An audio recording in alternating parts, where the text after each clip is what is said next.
Jello. Switch. Oh, okay, there we go. Volume is on. Hi. Hi. Oh, I gotta change my background.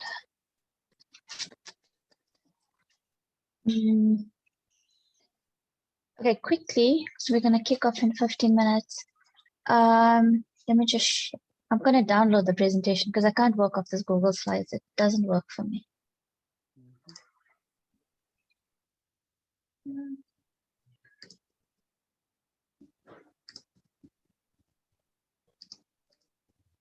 Is that better? Is that one better or that one? So say again. The green. Which one's better? This one or that one? Let's go to the other one.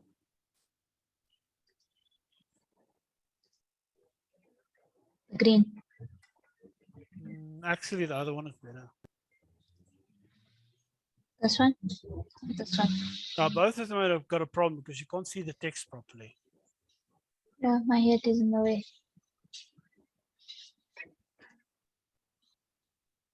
Let's stick with that one for now.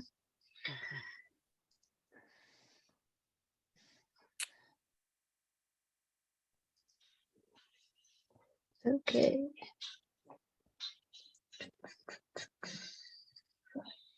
Can't find that other one I created. What's that? Okay, so remember next time when we do a cohort, we have to do a run through the week before. Because I did, yeah, no, you know why? Because I missed stuff. Okay, yeah, but you know what? We were so rushed this time. We actually didn't take a break, and that's the problem. We literally just walked from one into the other. Hi, Lily. Thanks to each other, the week schedule. Hi, Keshni, hope you're well. Just an FYI, the calendar links to each week's schedule. The masterclass 700 pitch as the previous day's Zoom invite.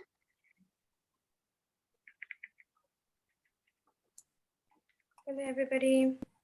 Hello. How are you all doing? Oh, young. Yogubus, is my profile picture the one for thingy? I don't know what account I signed in with. I don't see any profile picture. Okay, I'm gonna sign out and sign in again. I think I signed in with that one. Okay. Hi, Lily. Hi, Kish. Okay, so Jacobus, did you make your changes to the stick?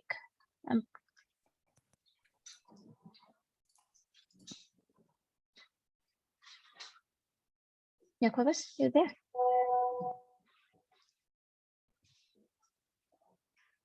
You're on mute.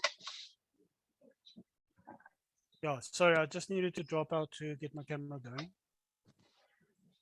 Okay. So you're gonna do the first few slides. Let me just bring it up. I've got like 50 tabs open. I'll tell you what's going to happen. So I'm gonna 5 minutes before, what time is it now? I'm gonna play like the intro, the countdown intro, then the opening logo, then program info. Then I'm gonna say hi to all the founders. Then I'm gonna introduce you guys. I'm gonna call each one of you up to introduce yourself. When I'm done with that, I'm going to ask the founders to each introduce themselves. You can bring up that slide if you want, but it's not necessary. And then when that is done, then I'm going to introduce you, and then you take over and do the rest of the slides. Okay, so do you want me to present from my side? And then when the 30-second introductions are done, then I'll take over. You take over. You take over with your slides. We can decide whether I introduce Lily or you. That doesn't really matter. Well, you can introduce the team, so that's fine. Yeah, no, but Lily takes over after you. Then Lily takes over and she does the portal demonstration. And okay, I'll call her up, and then when she's done, then I'll call you up to continue with the working groups. When she's done, while she's doing that, I'll set up 4 working groups. Do we have here? We have breakout rooms. We'll set up 4 breakout rooms, and the founders can then go into those breakout rooms, and they have probably all already chosen a president, but they need to give us a vice president as well. Okay. So, And then in terms, all my stuff changed at the bottom. Oh, make me co-host, please. Okay. And allow me to share screen as well. Okay. Just see if you can see my screen. Can you see my screen? Yeah. yes, we Okay, can. perfect. Okay, cool. So you are going to first share and then I'll start. And sure. There we go. The groups changed again there because I see the people I have are not the people that. No, the groups changed last night. Was the last time I changed groups because some founders needed to be moved around, but that's the last time. Today the groups haven't changed. There's one guy that's joining. He WhatsApped me. Yes, he's going to be making payment shortly. There was something wrong with his account, so he had to sort it out. Okay. So I said I gave him the login. His name is Christopher Pierce, and so he'll log in tonight. I'll send him the. I'll actually see. I'll CC you on that. I'll send him his assignment because I told him he'll have to catch up, and then What is he growth or no his startup idea stage. so long as I'm They've not too they've worried gone through about- a lot of it. Yeah, they've gone through a lot of the customer dev stuff already though. So he should be okay on that. There's two launch groups. The order in which they are, you'll see that the one launch group is a bit more advanced than the other one. So the bottom one is the least advanced of the lot. Okay. I didn't look at the groups at all. I do apologize. No.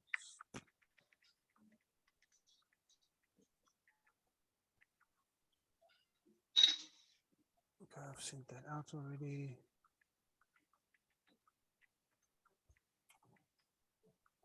That's done. That's done. Okay, so yeah, so 5 minutes to I'll start the video. Let me just test my sharing quickly.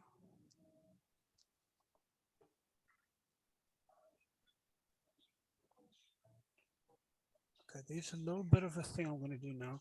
So I'm going to switch off multiple sharing. So I'll just switch mine off when you take over.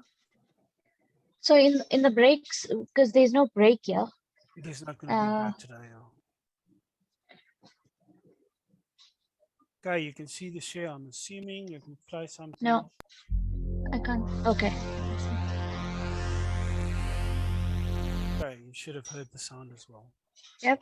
Yeah, sound is good. Okay, cool. It's a pity we can't play stuff for the people in the waiting room, hey? It is. I Yeah. would love to play something for them, but what I want to do is I want to start up normally. I want to start up like 5 minutes before, you know, so we can just play some music or something just to get them focused. Going. Yeah. Trying to make Lily also co-host. Dave already. Lily, are you still co-host or did I? No, Let me see. she dropped out and came back in. She dropped out and came back in. Okay, Let me also just check my video if my light isn't right. No, Lily, my co-host. Okay, there you go. But please remember to rename yourselves. To rename, what does it say? That's it. From the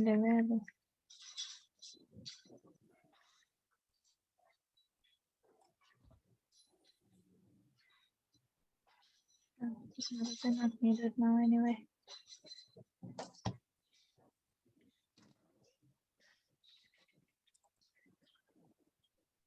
I don't like this thing that it does, you know, like fades in and out. It irritates me. Yeah, what this thing does, one of the reasons we have the problem with the mute on me is that it just when I mute myself, when I unmute myself, it just changes the volume on the microphone. Nicholas, can I test sharing, please? Yep. Okay, let me stop my share. Okay, there you go. Okay. It's saying how many one participant can share. Okay, let me try that again. Yeah, my sharing's off. Oh, yeah. Okay, cool. Yeah. Yeah, I can see it. Thanks. Okay. Cool. Close my emails because that's like non-stop. I forgot to do something. Shit. And it was easy. It was on my list to do yesterday, and the guy didn't get back to me in time. Now it's Okay, outstanding. we can admit people. It's only Adele that's.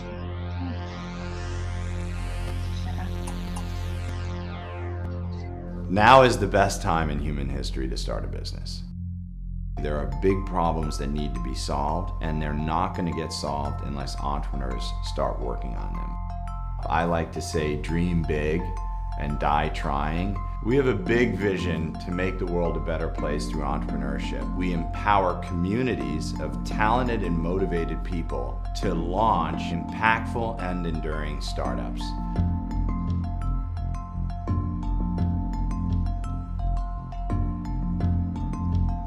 A lot of people who have startup ideas tend to keep it to themselves.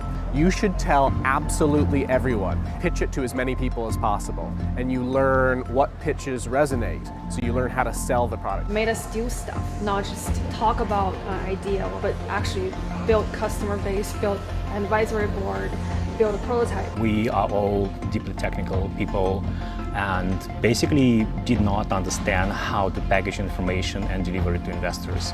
Founder Institute was a program where you could actually structure the information about your company in a way that investors like. They can learn from my mistakes, learn from my experiences, and more important, they can learn how to manage the challenges that they're going to inevitably face as founders. It gives them the skills and confidence they need to get that investor's attention and to move that conversation forward.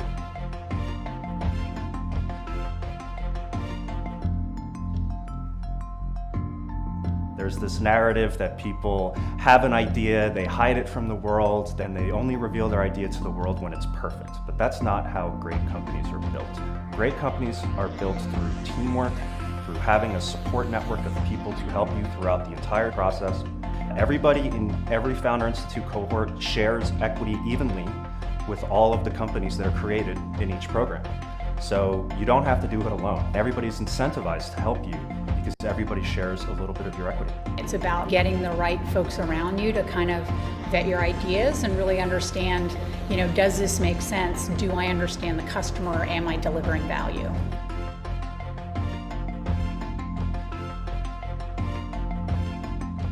Once you graduate from the Founder Institute, you're not done. You go into our postgraduate programs, which provide you with even more feedback and mentorship and allow you to get to the next milestones for your company. As a result, your fundraising process is much faster and significantly less overwhelming. The Founder Institute is essentially going to be with the founder, supporting the founder for the rest of their company's life.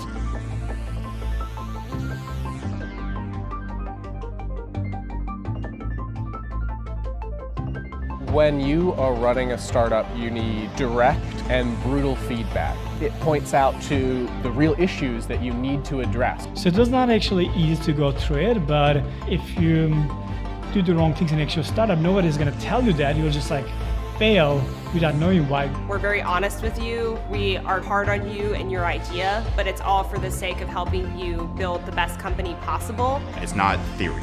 These aren't case studies. You're not learning about entrepreneurship. These are hardcore business building activities that every great entrepreneur has had to achieve and go through, and we've created a structured approach to optimize it. We've assembled some of the greatest minds in your city to help you unlock your potential. So join our program and let us build a great company together.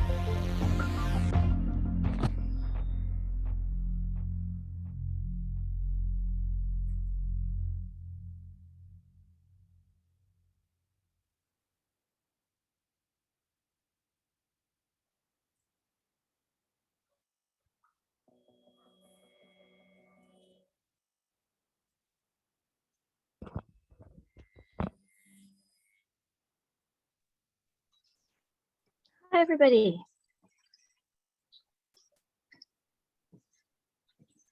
I'm assuming Jacobus is on mute. Hello, everyone. Good morning, ladies and gentlemen. How are you doing today? Hello. Hello. Hi. No, Keshni, you took over the sharing. You shouldn't have taken over the sharing. That's what happened. I tend to do that, guys. I tend to do that. Yes, you should just take over.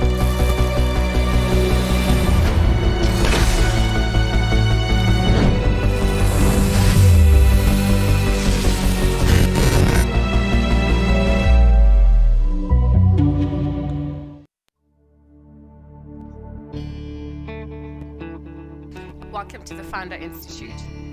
The Founder Institute is the world's largest pre-seed startup accelerator, having helped launch over 5,000 companies across 200 cities and 6 continents.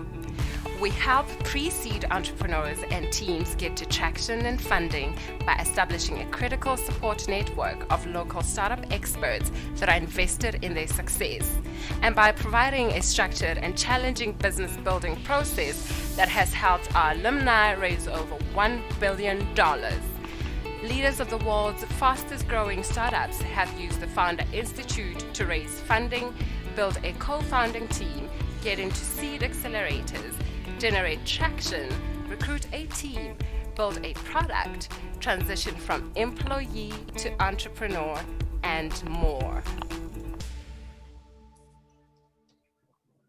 There we go. Now I'm ready to speak. How are you doing? Good evening, ladies and gentlemen. Welcome to the Founder Institute. This today, of course, is the first session, which is the orientation session. And all we're going to do today is give you a bit of details about the program, what we expect from you, and what you can expect from us and what you can expect from the program. So we are excited to start the program. We're excited to see where you're going, and we really want to see you succeed, and that is what we want. And part of that success that you're going to have is by getting proper feedback early in the building process. Tonight, ladies and gentlemen, I am just going to introduce the directors of the program, as well as the other as our success associates. And after we've done that, I'm going to ask each one of the founders to introduce themselves. Tell us a bit about yourself. It'll be a 30-second introduction. Ladies and gentlemen, let's start with our directors. And the first director I would like to introduce is Keshni. Keshni, can you please tell us a bit about yourself and welcome the founders? Hi, everybody. And firstly, welcome. I am so psyched. I was exhausted until you guys started logging in and just seeing everybody's names pop up. So I'm really now psyched that we're kicking off Cohort 5 with you guys. A little bit about me. I'm one of the directors for FISA. And there's a lot I do in the background. And if you are looking for anything with regards to Founder Institute, partners, mentors, a whole lot of other stuff, feel free to ping me. You guys do have my number, email me. I'm here to support you guys. And if there's anything that is an issue in terms of your assignments, Jacobus is your guy. He's your first stop. So if he doesn't work, I'm happy to step in. But welcome, and I'm so psyched. Thank you very much. Thank you, Keshni. And the other director tonight here is Phumzile. Please introduce yourself and tell us a bit about yourself, Phumzile. Hello, everybody. I just wanted to welcome you to this cohort. And my name is Phumzile. I'm usually in the background, working with production and stuff. I will be looking after I'll be looking after the Guardians. So whoever is in the Guardians group, I'll be your success associate. I'll be marking your homework and stuff. And I'm looking forward to meeting all of you and just getting to the bottom of your business. I'm looking forward to supporting you, most importantly. Okay. Thank you very much, Phumzile. Ladies and gentlemen, let me introduce you to Lily. Lily, please introduce yourself. Good evening, everybody. Hi, everybody. I hope you're all excited. I'm excited for you guys to start this cohort. Yeah, we are here to support you. I'm one of the Success Associates, and I am going to be engaging with the Ringmasters. So everybody in the Ringmasters, I will be walking this first part of the journey with you, supporting you if you need anything. I'm here. I'm here for everybody as well. You know, we don't really just do it in segments. Everybody's welcome to ask for assistance where you need. You know, we're all a team. So if there's anything you need, do ping me. And then also, you know, as a alumni as well, I've been through this. I know exactly what you're doing. I've been where you are. So I can't wait to just, you know, share insights and help as you're going through this. Wishing you all the best. Yeah, do it and kill it. I want everybody to graduate. Let's do that. Yes, let's make it a first. Everybody Let's make it a first. Let's make it a first. Thank you, Lily. Ladies and gentlemen, please welcome Deepti. Deepti, can you please introduce yourself? Hi, everyone. My name is Deepti. I'm the Success Associate right now for the Titans, Co-Titans. Sounds like a rugby match or a cricket match that we are part of, but yes, it's going to feel like that when we're doing our one-day overs. I'm here for you. I'll be marking your assignments, and I'll be pretty hands-on for the first assignment, so you'll see how we work. And then if you need any information or anything, let me know. Thank As you I just very want to much. say, you'll don't have assignments, you'll have sprints. This is not homework. That's what I wanted to say, Kesh. That's what I wanted It's to say, Kesh. I'm like, everybody's saying homework and assignments. I didn't use that word. I'm like, no assignments, no assignments. Please. Thank you very much. Sorry, it's business work. Business homework. Business building work, yeah. Ladies and gentlemen, let us start with our founders. For the founders, can you please all rename yourselves? Please put your group that you're in, dash, and then your name. And we will be starting with Deshani. Deshani, please introduce yourself. Good evening, everyone. I am Deshani. I am a director at a company called Get Me Wed, which I founded in May 2021. I'm currently working on expanding this platform, which currently provides services to vendors in the wedding and events industry and bridal couples who are looking for their services. I'm here at Founders Institute so that I can learn how I can expand on this list of services that I currently have, and also certainly to provide a level of structure, which I know a business needs, but maybe that I'm just struggling to balance on currently. I need to understand what are those missing points. Thank you very much, Deshani. Ladies and gentlemen, let's see. Do we have Adele? Adele, can you please introduce yourself? Pause, thank you. I was gonna leverage of everyone else's, you know, their flow. Okay, but my name is Adele. I have, I'm working on a social media mobile app, and I've joined Founders Institute to tell me all of the reasons why it won't work. Because, you know, when you speak to your parents or you speak to your friends and everyone believes in your dreams, and I'm needing someone to challenge me to say why something won't work so that I can go back and like redo it, and to challenge me and to learn and to grow while here. And yeah, this is why I'm here. Thank you, Adele. Griffin. Let us get to know you. Hi, my name is Griffin. I am the owner of Bridge Books. We actually started 6 years ago. We're a physical bookstore and an online bookstore, and we do literary programming, sometimes on our own, sometimes in collaboration with the city and other partners. I'm here because we need to get out of our kind of COVID funk and figure out how we're going to be laying the groundwork for the future. Thank you very much, Griffin. Our next founder up is Hamza. Please introduce yourself. Hi, everyone. My name is Hamza Magri. I'm from Tunisia. I'm co-founder of Glucominder, which is a company that's developing a device that will help the diabetic community live a normal life and pleasant life instead of managing their disease every second of the day. I'm here because I am interested. We are interested in the Middle East and Africa market, and being at the Founder Institute South Africa is going to be a really huge opportunity for us to have connections in South Africa, which is a big important gate to the African market. And by the way, I'm a returning founder, and I'm really excited to be here. And Kashni, Deepti, Jacobus, and everyone else, I'm really excited to see you again. I'm really grateful for this opportunity. Thank you.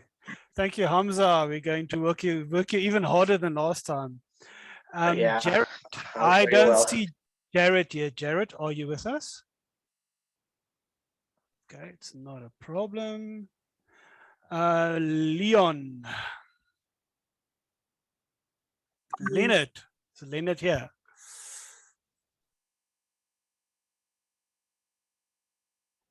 Okay, Leonard.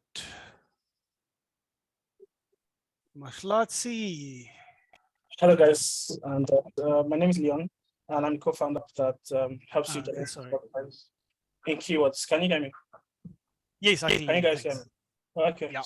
So we are working on an app that helps you create websites using keywords in a few steps, and we have about 6,000 users so far.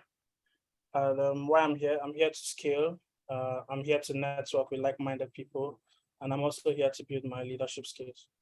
Thank you. Thank you very much. Mahlatsi, I don't see you here.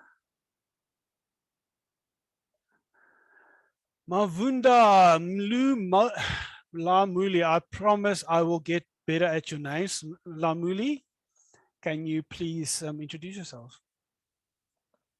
Hi everyone, my name is Mlamuli Mavunda. I am founder of Kasi Flavor, which is a food ordering and delivery app that's mainly aimed at servicing the townships. So I'm here in Durban, currently working on this app. We have already started. The app is working, and why I'm here is because I'm looking at ways to scale this up to a provincial or even at a national level. Thank you. Thank you very much. Thank you very much. Let's go and look at Monique. Monique, can you please introduce yourself? Hello, I'm Monique Chai-Tejri. I'm the founder of Doppelprop. It's a property technology company platform that helps to, the aim is to make property management more convenient, efficient, and effective. Why I'm here is to help us build a scalable business model and to secure a pre-seed investment. Thank you very much. And Mylene, there's Mylene now. Hi, Mylene. When the moment she's in, she will be up next. Hi, Mylene. Please introduce yourself.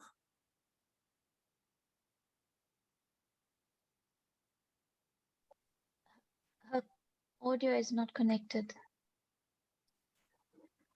She's struggling. Do you want to move on to the next founder and come to the next? Come back to her. Right, Miss Pillay or Mrs. Pillay, Ryan. I will definitely learn the pronunciations. Please introduce yourself. Okay, hi. I'm Rayan Pillay. Rayan, okay. Yes.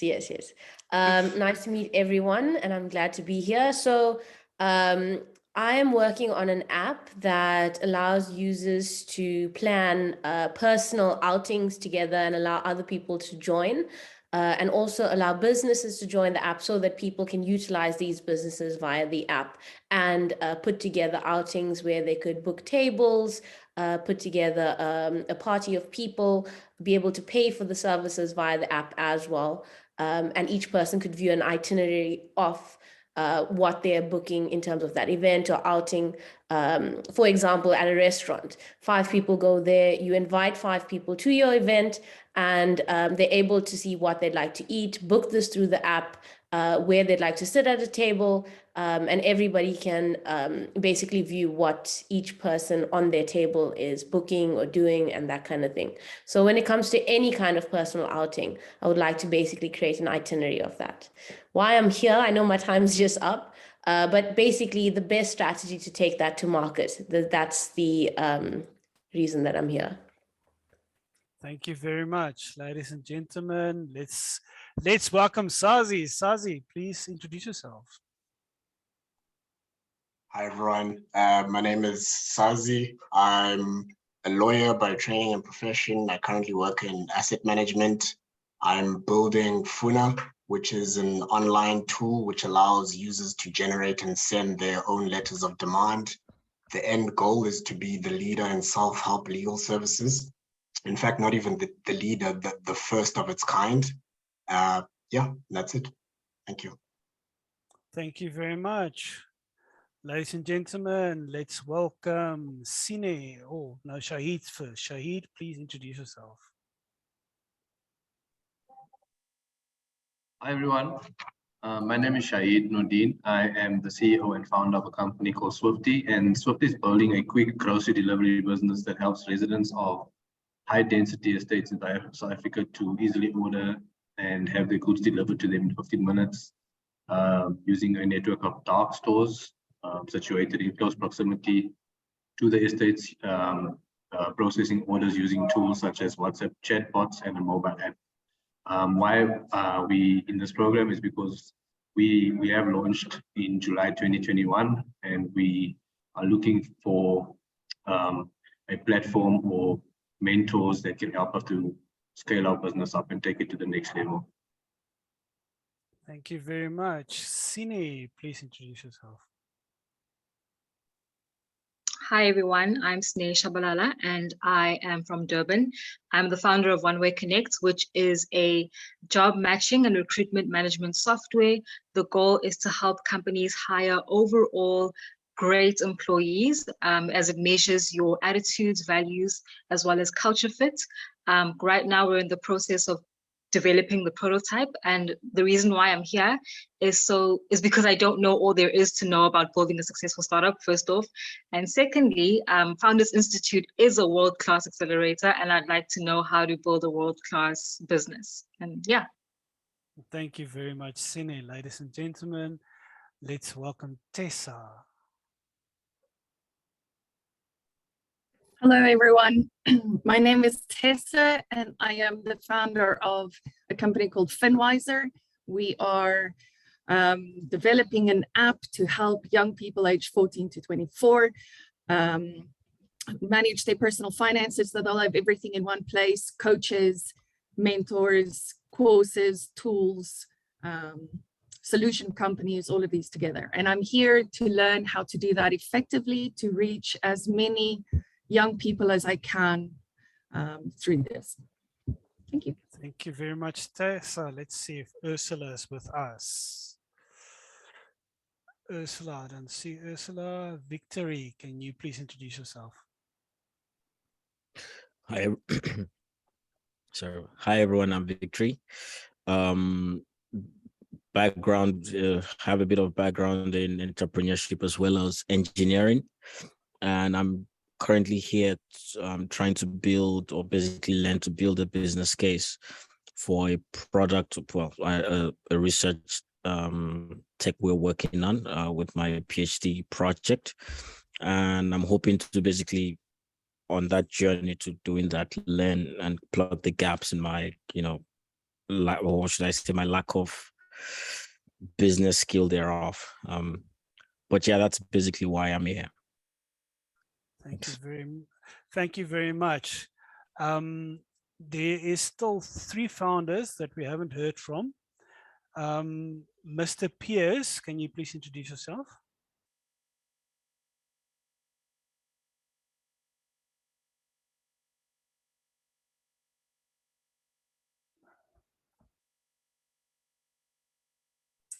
Mr. Pierce, you're on mute. Yeah, your mic is off. Hi, everyone. Is that better? Sorry. Yes, yes. I was just saying, so yeah, I'm a Joburg founder, currently working on a fintech platform. I should probably start addressing renewable energy and pivot in there. We're currently in load shedding. But yeah, so we're actually, we're building a fintech platform called Freedom, and we're essentially providing a hyper lending service to assist ordinary South Africans in reducing their monthly credit card and access debt payments by 75%. So yeah, unfortunately, taking the banks head on, a very bold and ambitious move. Which is exactly why I'm here. I am a seasoned entrepreneur. I've got almost a decade of experience in finance as an entrepreneur. And I just thought to try and do this alone would be silly. So yeah, that's exactly why I'm here. And Keshni, a big shout out to you. Thank you for convincing me to come into this program. Looking forward to working with you. Thank you very much. And then David, please introduce yourself. Hi guys, so I'm Dave Hume and I'm with the Titans, Go Titans. I'm the founder of Lucky Pick, which is an app that helps people that are looking for a picture to be taken of them, find opportunistic photographers. By that, I just mean any sort of member of the public that's registered with our service and is willing to take a speculative picture for the potential of earning a fee of that picture. So we use geolocation technology to match buyers with photographers. And then we use facial recognition to send the buyers any pictures that were taken of them, and then facilitate a sale if both buyer and seller are happy, and all in a private manner. I'm here because I also, like the previous founder, don't want to do this on my own. So I'm looking to share the experience with all of you guys here and learn as much as I can from the Founders Institute and from all the other people on the cohort. Thank you very much. Nick, have we asked you to introduce yourself yet? Yes, you have. If I can apologize, I didn't put the star next to your name. So everybody's got a star. Ladies and gentlemen, that Jacobus, we forgot to come back to Mylene. Mylene,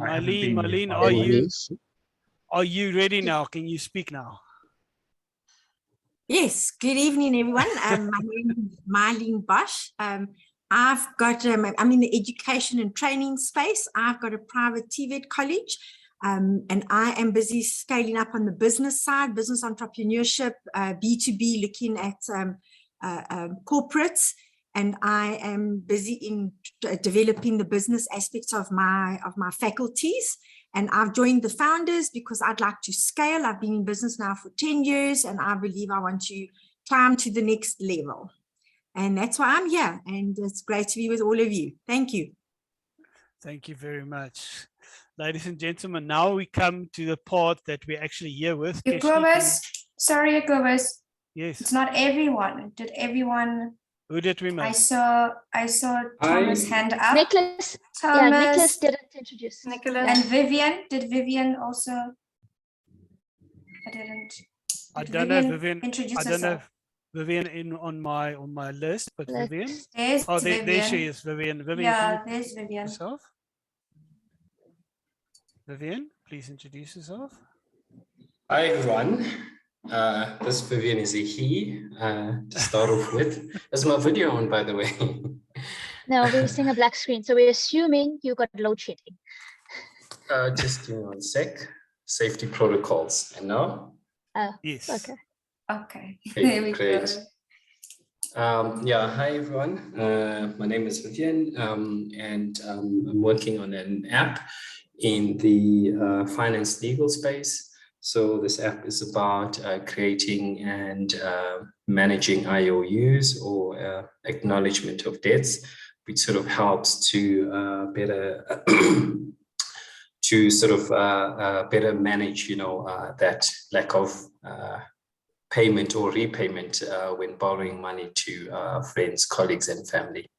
And the reason why I'm here is first and foremost to learn from a world-class accelerator like FI.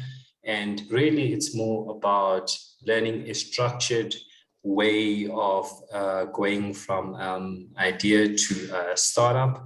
So I will be learning from all of your frameworks, templates, and so forth, because I'm pretty sure that this is not going to be my first time or last time doing a startup. So the next time I do it, I want to know exactly how to do it. So that's the reason why I'm here. Thank you. Thank you very much.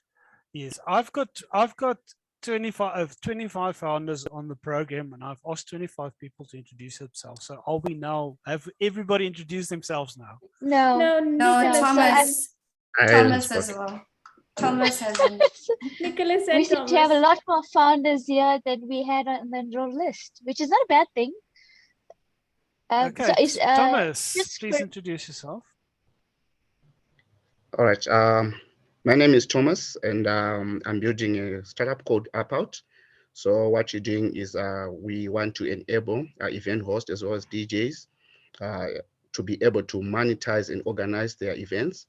So we help them to monetize by being able to take song requests, shout outs, as well as short adverts from the audience.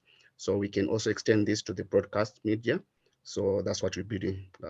And I'm here because I want to be able to refine my idea, as well as make use of the network and mentorship, as well as get to a stage where I can be able to have a fundable business and be funded. Yeah, that's it. Thank you. Thank you very much. Yes. Anybody else? Nicholas has been putting his hand up like. Nicholas, Okay.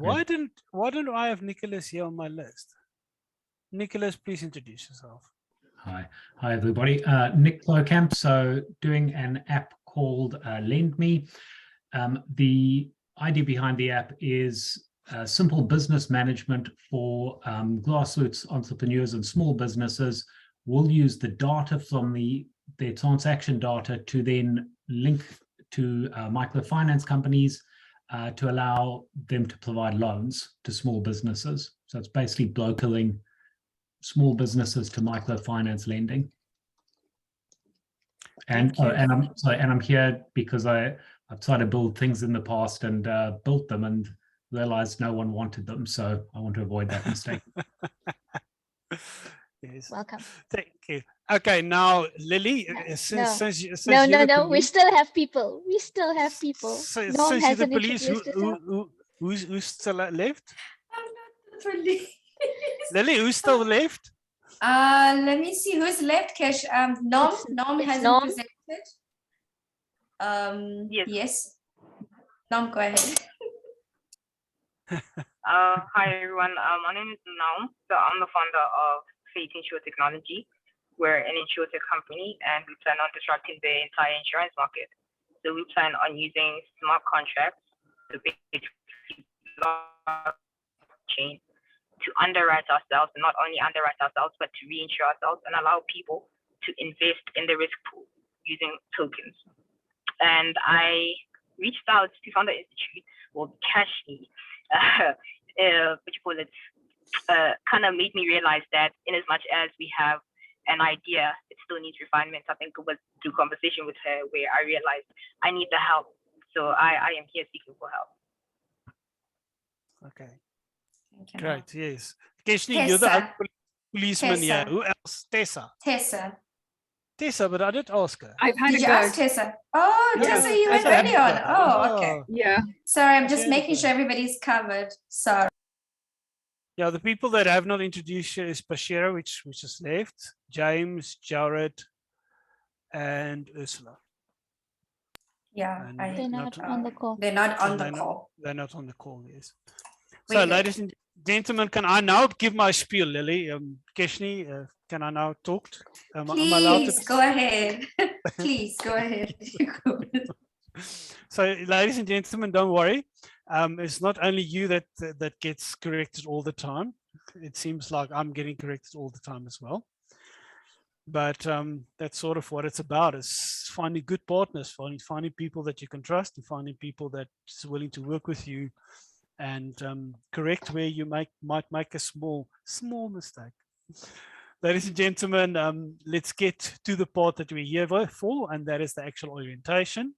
Keshni will be doing our orientation tonight, so Keshni will be sharing the screen for us now, and she will be spending some time explaining the program and how everything fits together. Keshni, please take over from me.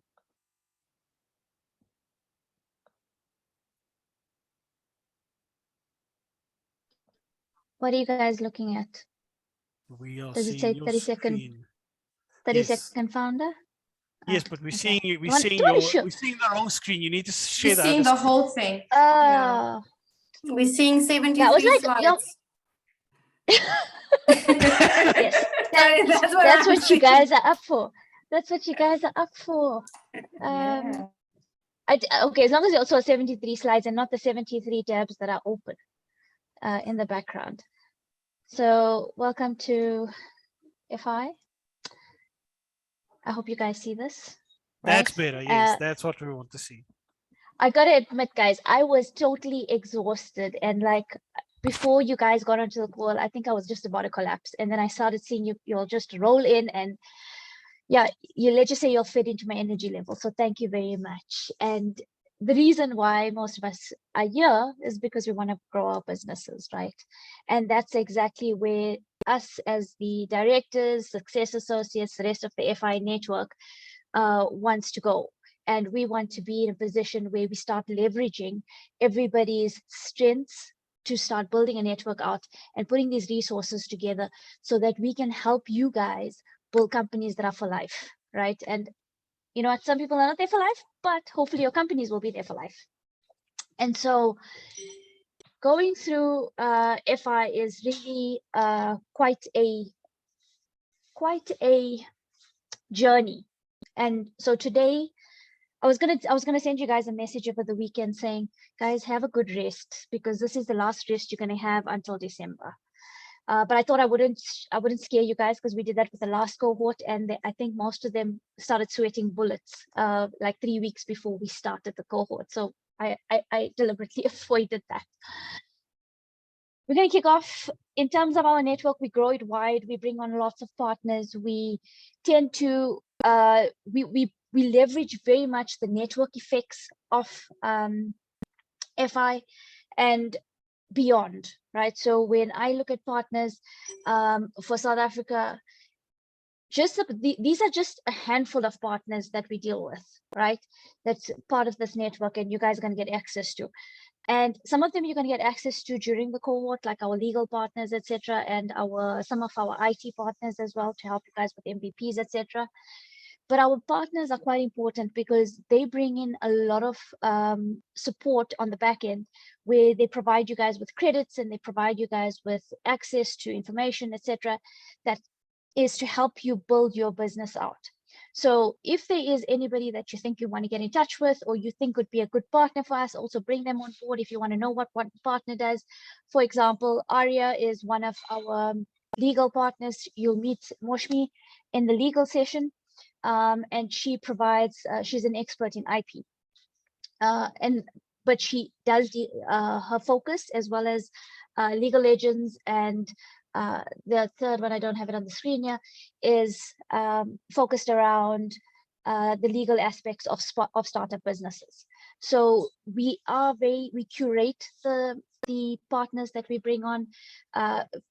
Companies like Founder Factory Africa, you'll see Techstars on here. They are a startup grind. You would think that they are our competitors. They're not. They are actually our feederators. And when I say feeder accelerators, when you graduate from FI, we generally, and you would want to get into a Techstars or a Founders Factory and you fit kind of what they're looking for, we make referrals. It's not to say you will get a guaranteed placement, but you are prioritized in terms of having gone through Founder Institute and graduating, because there's a lot of weight that sits behind an accelerator like FI and the curriculums that we run. I'm going to ask everybody to keep their cameras on, because I need to get you guys engaged, and I don't like seeing blank screens or no screens. I just need to know that everybody's engaged, and that's the kind of the basic rule right through our cohorts, is that cameras have to be on. But we're going to get to that in a bit. I want to continue on partners. in terms of partners, it's not just legal. You've got accounting, you've got IT partners. We've got partners that come in that act as CTOs as well, that assist you on the back end, especially for those that are not tech founders that need assistance in understanding what their product roadmap needs to look like. What does their development roadmap need to look like from an architecture point of view? Is it CTO? Is he? Is not? I don't believe I didn't put him. Oh, Atom CTO. It's right there on top. Is there? To assist, we've got Boardroom in a Box, which actually is owned by Dipti, is one of the success associates. They provide discounts on some of the Logitech equipment that they sell, etc. Amazon Web Services provides you like a $10,000 discount or credit actually on web hosting, which you'll get once you graduate. So the big ones are actually kept for when you graduate. And so if you look at all of these, we also bring in like Josie Angels, Lion Pride, Loyal's a Canadian VC firm that also invests in Africa. I'm an advisor to some of their startups that they invest in, and they only invest in FI and NCR startups, and no other, so they do not take out they do not get their deal flow from anywhere else. Another one that you are going to get involved with, I'm just seeing here whether they on no, how did I forget about is okay, but anyway, all these VCs and angels and so forth, you are going to meet representatives of these VCs and angel networks in various sessions. So they may not be in every session. There's 2 main sessions that's coming up, which we'll explain later in the presentation as to when you're going to be pitching to them. And the reason they are in as well is because we want to get you exposure to the investors in the network, right? And these guys are coming in primarily to make sure, to look for deal flow. So they identify businesses and founders that they want to invest in very early on, work with them to a point where they are ready to put money into them.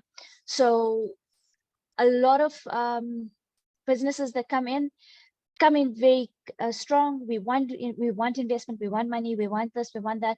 And by the time they complete it, they realize whether they are actually ready for that funding. And there's various things that have to be taken into account at that point. But that's our partners. So if you've got any questions on partners, feel free just to ping me. Happy to help you out. If you think, if you are actually one of those successful founders that graduate and you want to become a partner to FI, that is also possible, because then we expose you to the bigger network. And it's not just around IT, right? There's also things that that assist founders in dealing with day-to-day life. So they could be a health app. It's like, what do they call them? Like the ones where they help you relax and all of those sorts of things. Those are the kinds of things that founders actually need as well. So it's quite a wide variety of partners that we bring on that in the South African network as well as the broader network that we want to provide services to our founders for. Moving on to our accelerator overview. Why are we here? We know that the world's broken, right? We look at everything that's going around in the world. As much as we're going forward, we seem like we're going backwards, because as much as we use technology to leverage everything we're doing, we know very much that this world is broken. And we are looking for ways to bring in founders to deal with those things. And we honestly believe that entrepreneurs are going to be the heartbeat and soul of fixing the systems. And it's going to be done in pockets, but it's a long-term thing. And without the proper assistance, without the proper systems, without the proper mentorship and skills transfers, it's not going to be possible to actually solve those problems that are facing not just our communities, but us globally as humans and humanity. And that's where a lot of you guys fall in, right? Not a lot, all of you, including myself, including all our other mentors. That's where we all fall in, right? We're trying to build solutions that are dealing with real life problems that are adding value in more than just one way. And so this is Adeo Resi. He's the co-founder of FI. He's moved on to VC Lab to start VC Labs, which I'll get to later again in the presentation. But he started off with this vision that he really believes in entrepreneurship, and he believes that that there are enough entrepreneurs in this world to solve these big problems. And he's right, they are. Again, it just comes down to getting the right people in the right space with the right resources, and you obviously you make magic happen when things align, the stars align, right? And when he started off, I think it was in 2011, and please guys correct me if I'm wrong, I'm a bit hazy on my dates, but we're in this for a decade already. We are in over 95 countries. You guys know this already. This is the sales pitch, which you guys saw a million times.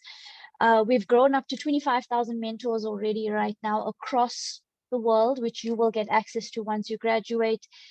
We currently have 6,000 portfolio companies, which means these are active companies that are making strides. I will show you guys later in terms of the top 50 that we look at every year. There's a report that comes out. We've brought in over 2,500 investors through VC Lab and other avenues. And collectively, between all our alumni, they've raised about 1.75 billion in funding. It's actually increased by now, but this was as of about 2 months ago. So we'll probably get the updated figures in the next month, plus minus. So I think you guys already picked this up. Our mission is to build businesses that matter through motivated founders, and we are aiming for 80% of our FI graduates to be addressing the UN SDGs. So in the sprints that you would have gone through and skimmed through, and some of you guys have started on, you would have seen the SDG goals, and we've asked you how do you think you're going to be aligning? And so there's a reason for that. Is impact matters, and a lot of it is, yes, there is a profit part to business. There always is. I mean, it has to be sustainable. It has to make sense. The unit economics needs to tally up, right? But it's about the way consumers are moving in the world, and people are becoming more, they stressing more on the ethics of a company before they look at the bottom line and everything else. So, I mean, if consumers are more, let's see, 4.5 times more likely to champion a company with strong purpose to family and friends. And that's very true, right? Because we don't buy from companies, we actually buy from people. Apart from those that are like Coca-Cola, etc., they have created a bond with us, right? And to some extent addiction. But most of us, sorry, I'm just gonna close this. There was a notification. It is about building that one-to-one brand and trust with your customers. So if you find as a startup, you will notice that when you start off, you are probably going to be the brand. You are the face of the brand. And so, sorry, if you guys have dropped off, don't stress, just log back in. Not an issue. We do know that there's load shedding. So, sorry, it keeps on popping up saying somebody's in the waiting room. So we are looking for those impact-driven businesses, and we're going to push you to think about when your solution is kind of full-blown, how is that going to be addressing the UN development goals? These actually came out of Colombia in 2012, and it was ratified by the UN in 2015. And this was the whole point of the UN sustainability goals is, or the SDGs is, these are the 17 areas that if we get right, we could improve life and humanity in totality. Now, obviously, as our businesses, where we are, some of us are very much at the early stages, and it's kind of difficult to say that's exactly what we're addressing, right? Or make claims that we are addressing that. No, we're actually not addressing it yet. We will, and we aim to address it. So you would want to think about from now, how do you weave this into your story? How do you bring that through in terms of your business when you are building your brand, when you are building your reputation, and on top of that, your personal brand? So there is your company brand, and there's your personal brand, and how does this link back? So again, this is not a driving factor for a driving factor for your business, but it is something to think about when building your story out. It is very much a vision and a mission for FI to be aligned to these in the long run, and and make progress on these, because as you know, we've not really made much meaningful progress on these goals globally, right? It's been tough, and it seems like there's a lot of lip service, and it may feel like that, and we can see pockets of all these incubators and accelerators trying to address these things from various aspects, but it's a struggle. And so this, as we continue to improve the ecosystem, we will deal with the building blocks, and we will deal with the teething issues, but it's very important that we deal with it, and we need your help to deal with it as well. So how do we achieve this in terms of our network? In terms of FI, the whole vision is to make sure that we can, anywhere in the world, wherever you are, you're going to have a support system. Once you get through FI, you can actually attend sessions anywhere in the world. So if Silicon Valley is holding a session and you just want to pop in, all you need to do is tell us, or tell what you're going to get. You guys going to get a concierge service. Tell them, listen, I want to attend a session. This is a session I want to attend, and they'll give you the login details. It is really that simple. You are going to be welcomed at any FI globally as a guest once you graduate. Even if you don't graduate and you don't finish right now, that's okay, because we allow you to come back as many times as you want, right? Some people need to take a break. It's okay. It is absolutely okay. It's not frowned upon in any way. So we want to, in terms of where we are, this is where we start empowering founders. And once you get ingrained into the network and you understand what value there is, because let's be honest, the content is generic, right? It's generic across. It's about the delivery of it, and it is the networks that actually is where the power sits. And we are creating this ecosystem because there is the accelerator lab, there's the founder lab, there's all these added added support structures for you guys as founders to build into the future. So even if you, again, you're starting a second startup and you want to go through here, we're here for you, right?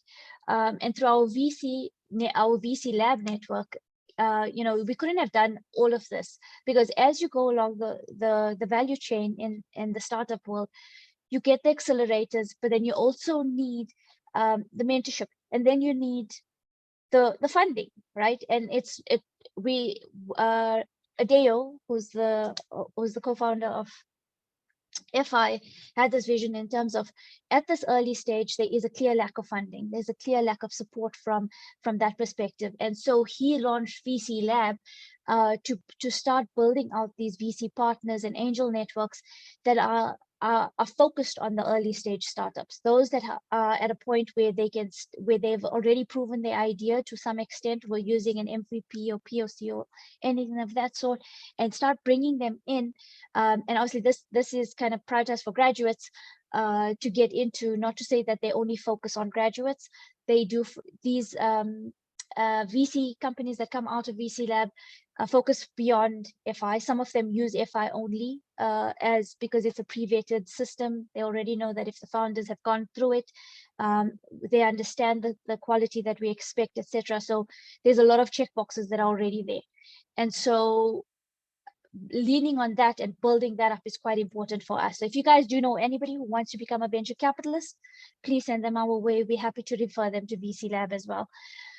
But in your time here and beyond, you probably will get access to some of these venture capitalists that come out of VC Lab. So what are we looking for in you? If you're going to think about this very clearly, right? In terms of where you're going as a business, can you actually change 1 billion lives with what you're going to do? How are you going to do that? Can you create the jobs? Can you run your business for 20 years? Can you run it for longer? Is it going to be shorter? You got to think about all these things when you start a business. You always start with your end goal in mind, right? And you're going to keep that up in your vision, in the vision session tomorrow. But where do you want to be, and how impactful do you want to be? These are kind of the metrics that you need to start thinking about and bringing in, because you're going to be weaving it into your story. And once you start weaving that into your story, you're going to be expected to deliver as well. And this is, you're going to find a lot of companies, a lot of investors are looking at these metrics to see how you fare against it. So right now, this is a good time. You guys are in a good space with us to start thinking about this. And we don't expect you to have all these answers by the time you finish. Don't get me wrong. But we want to plant the seeds, right? Because we want you to think beyond the borders of the country. We want you all to think global. And if you can go SpaceX, we can get you hooked up to NASA and we will get you in, right? We can get you to Tesla because Elon Musk is Adeo's best friend. So you guys literally are 3 degrees away from Elon Musk where you sit right now. Just keep that in mind. So I know I'm rushing through this. If you guys have any questions, just put your hands up and I will pop in and I'll answer the questions as we go along. But for now, I don't want to keep you all here the whole night. As excited as I am to get started now, we're gonna keep moving on. So you found the journey, right? In terms of FI, there's a number of alumni success stories. And if you go, this was supposed to be a video. I'm not sure why it's not playing, but it's fine. In terms of, there's a number of, every year we go through the top 50 companies. And what happens is, how do we get these? These guys provide monthly updates to FIs to where they are. They also tell FI, listen, I need help in 1, 2, 3, 4, 5 things. Where can you assist? Whether it is PR, whether it is funding, whether it is referrals, whether it's finding advisors. You have a concierge service that assists with that, right? And so a lot of these businesses also relies very much on the founder. We bet on the founder. That's where we sit, right? It is how motivated are you to drive your own business to get onto these lists? And we actually have previous alumni from South Africa that were on these lists in the last year. Kudoti still remains on the list for the past 3 years. There was Ovamba, which is out in Kenya. They also came through the South African cohort. They were actually part of the first one. They're a credit service provider in Kenya, doing very well. And they're growing exponentially right now. They're currently raising their second round of funding, which I'll stand corrected, is in about $10 million. And they're close to closing that at this point. We've got Indigenous from 2 cohorts back, who has set up a lab for genomic sequencing in Cape Town. And he's out of the US, right? And so it all comes down to you as a founder and what you're willing to put into your own business to make, excuse my language, make shit happen, right? Because that's what it is. You need to make shit happen. It's not us, it's not your mentors, it's not your advisors, it's you. And we want to see you guys on that board. So we're gonna do what we can to lay that foundation for you guys as a springboard. Tory Smith, this was one of the famous quotes from him. He started out just with an idea when he came in. He created a little bullet pill, which you just swallowed. And it had a camera in it. And it went in to diagnose exactly, to find where the issues were from a medical perspective. And if you speak to him, he's actually one of the anchor mentors now at Silicon Valley, and is quite involved in the startup ecosystem with founders as well as investors. So if he's open to chatting to just about anybody. So feel free to even go to him. He's very down to earth and very open to sharing his experiences with people. I've explained this before. You guys have lifetime support once you graduate. This is really something else, right? So you guys currently on the core program, you've got to complete the core program and graduate before you get access to anything else. All of our other programs are also 3 to 6 months. So your product market fit, for example, that and your funding, these 3 take a few years to get through. So it is paced out and you need to qualify to get into it. So they do look at various metrics. For your product market fit, you need to at least have an MVP ready in order to be evaluated to see where can you now refine your product market fit. And you will work with a different set of mentors, and that will be done directly with Silicon Valley in the Silicon Valley manner, which is very army-like. So in terms of the way you will notice if we say 15 minutes, it's 15 minutes. If we start at 6, we start at 6. We create a culture of high performance, high delivery, on time. And you'll get used to this over the 14 weeks. And so that follows through right through the entire all the programs afterwards. The funding lab is where they teach you how to raise funding, right? So before I joined FI, I had a program running on how to raise funding. It wasn't a formal program. It was more based on where founders are, and I would work with them one-on-one to raise their funding or in groups. And I can tell you, I haven't been exposed to the Funding Lab's curriculum, and I purposely do not want to because it's a conflict of interest for myself.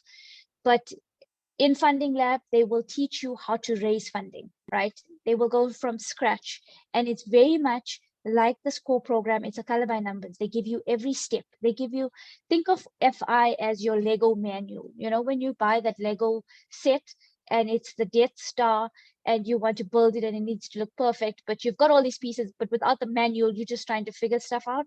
Now we give you the pieces, we give you the picture, and we give you the manual, right? And that's how all these programs are built, right? It is very much color by numbers. You are given quite good instructions in terms of go and do 1, 2, 3, 4, 5. We have people arguing with us, and we're happy to listen to arguments and different points of view, but this works, right? So take it with a pinch of salt.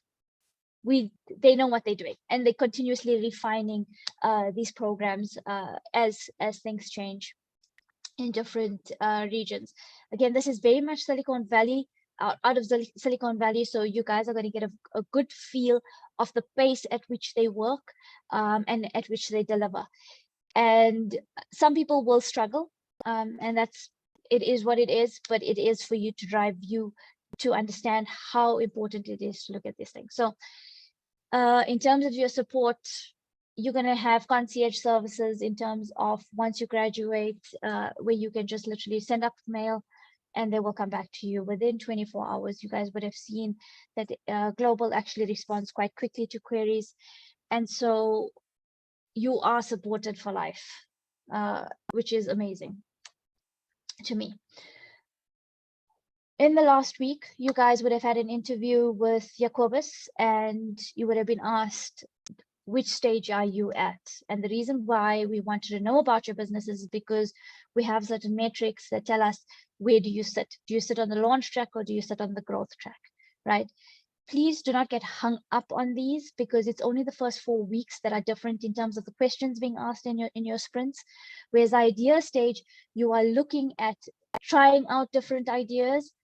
The growth stage, you've already got something, you know what you're doing, and it's about finding where your gaps are in that first 4 weeks, and then fixing those gaps before we move on. And so the first 4 weeks of the program are actually quite critical, right? Because those who are just at the idea stage are going to figure out whether this stuff's going to work or not. They're going to find out whether the unit economics make sense. They're going to find out whether the customer problem is a valid problem. And then if it is a valid problem, do they have the right solution?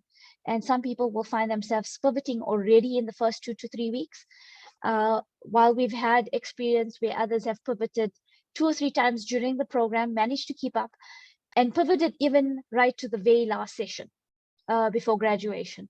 So it's happened, it's not unknown, and it's not frowned upon. It's actually welcomed, because that's your ability to be flexible, agile, and move. And that's what's needed as a founder, right? So the 2 growth tracks, you would have been put into teams, which we will, or groups, working groups, which will be explained a little later by Jacobus in terms of how that's going to work and what is expected of it. But basically, the 4 tracks that we look at. In terms, so I'm going to quickly flick through, you'll see the 2, there's not a lot of difference, but there are slight nuances that we need to be clear about. And that's why the working groups are based around whether you're on a launch track or a growth track. And this also is quite important, because even though your deliverables are not dependent on people in your work group, we want you to leverage each other to deliver on your deliverables, on your sprints every week. So you are going to be pitching every single week without fail. Right, so you have to be prepared with you're going to start off with, today you'll start it off with a 30-second pitch. You're going to go probably tomorrow again a 30-second pitch. Jacobus will correct me a little later. But by the time you're going to have a 30-second pitch, a 1-minute pitch, a 3-minute pitch, and a 5-minute pitch by the time you're done. You're going to have all these by the end of the program, and you're going to need to figure out which one is most appropriate for you to pitch at a specific time. So the reason we have the pitching is only for you to verbalize what you are thinking and to help you think through it. So mentors get an understanding of where you are, and when they ask you questions, there's clear gaps. Take note of those questions that they're asking, because those aspects, even though you may know it and it may be there, it gives you a clear understanding of where and how things should be pitched. And so you're going to continuously refine your pitches as you go through. Some of you may not be looking for funding. Some of you may be looking for funding. Some of you will just we need to do a sales pitch. Let us know which pitch you want to do, right? Because we do focus heavily on investor pitches, simply because we want to get you to the point where you're going to be looking for funding and going into funding lab, etc. But we are open to exploring different avenues, right, of pitches. But just keep in the back of your mind that we do focus heavily on the investor side, because we want you to think of your business from an investment perspective, because you are the first investor in your business. So if you understand what investors are looking for, you need to understand what you need to be looking for to grow your company, right? And that's quite important.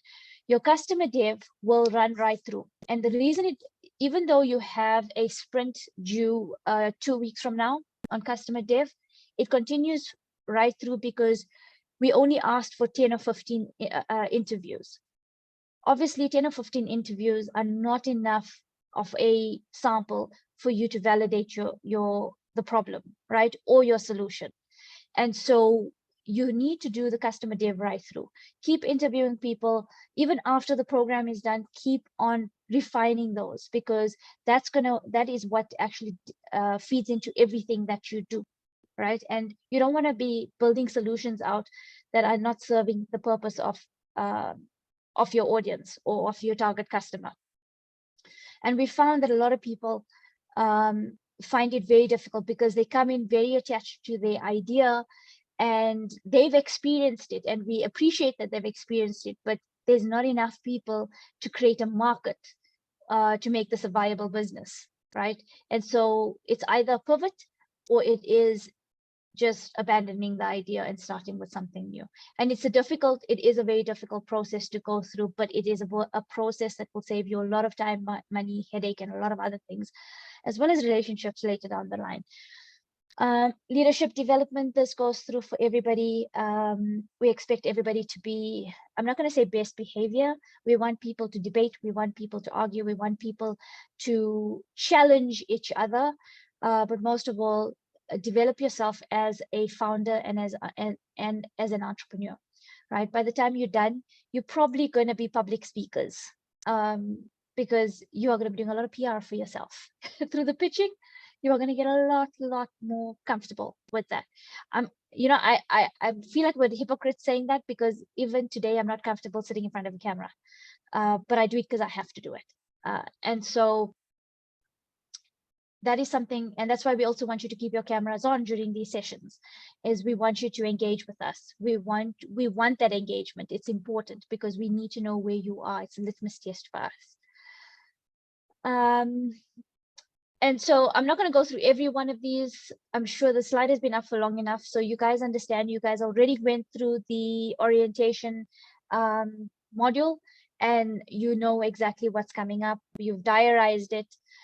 Please put it in your diaries. It's quite important. Now this is the unlock the benefits of graduation. Okay, we've already spoken about this, the discounts and all of those sorts of things, access to the mentors and so forth. They are building up systems to make it actually more efficient for everybody to be connecting. So whether it is connecting to other mentors, they will also be connecting to other founders, where you guys can leverage learnings, etc., and build networks. So one thing if you have not already learned this, is your money is going to be in your network. And I'll give you an example. I phoned a friend. I was working with the board, CETA board, to go to Washington, DC for a country immersion in the startup space. And I had absolutely no contacts in DC. I had in New York, but I didn't have in DC. And so I got hold of the Founder Institute in DC, and I asked them, listen, this is the delegation coming through. It's 10 people.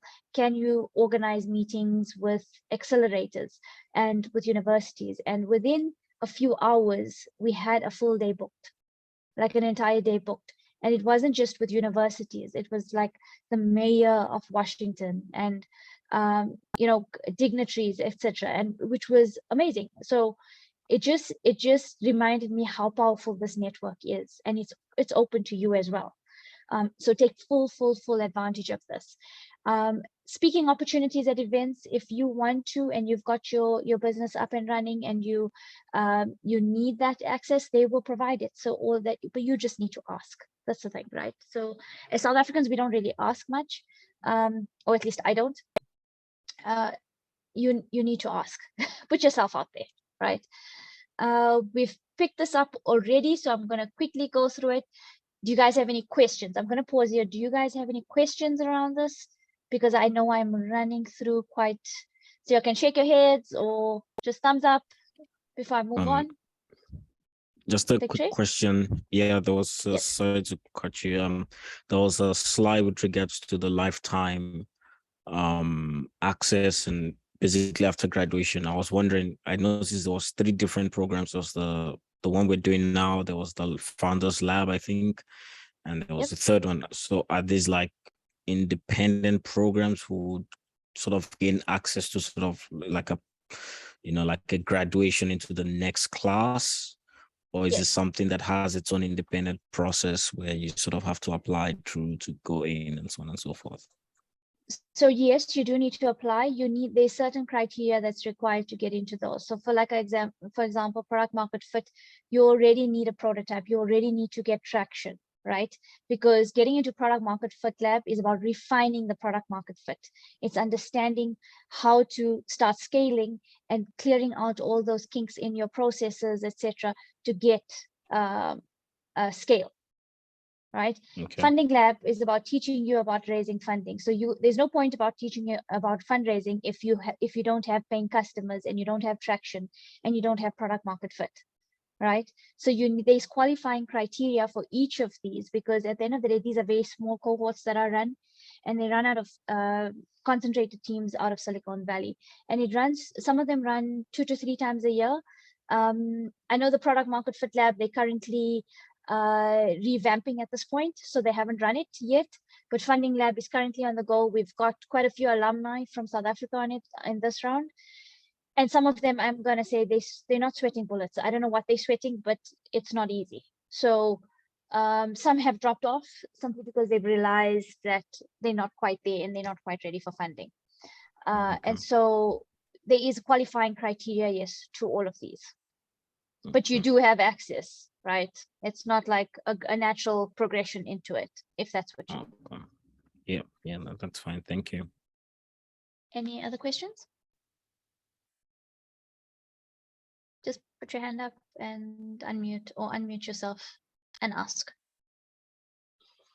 Nothing? Okay. Okay, so in terms of investment traction, which we've covered it, these are the different stages we look at. It's very much question. Yeah. Do you have a question? Who's got the question? Just unmute and ask.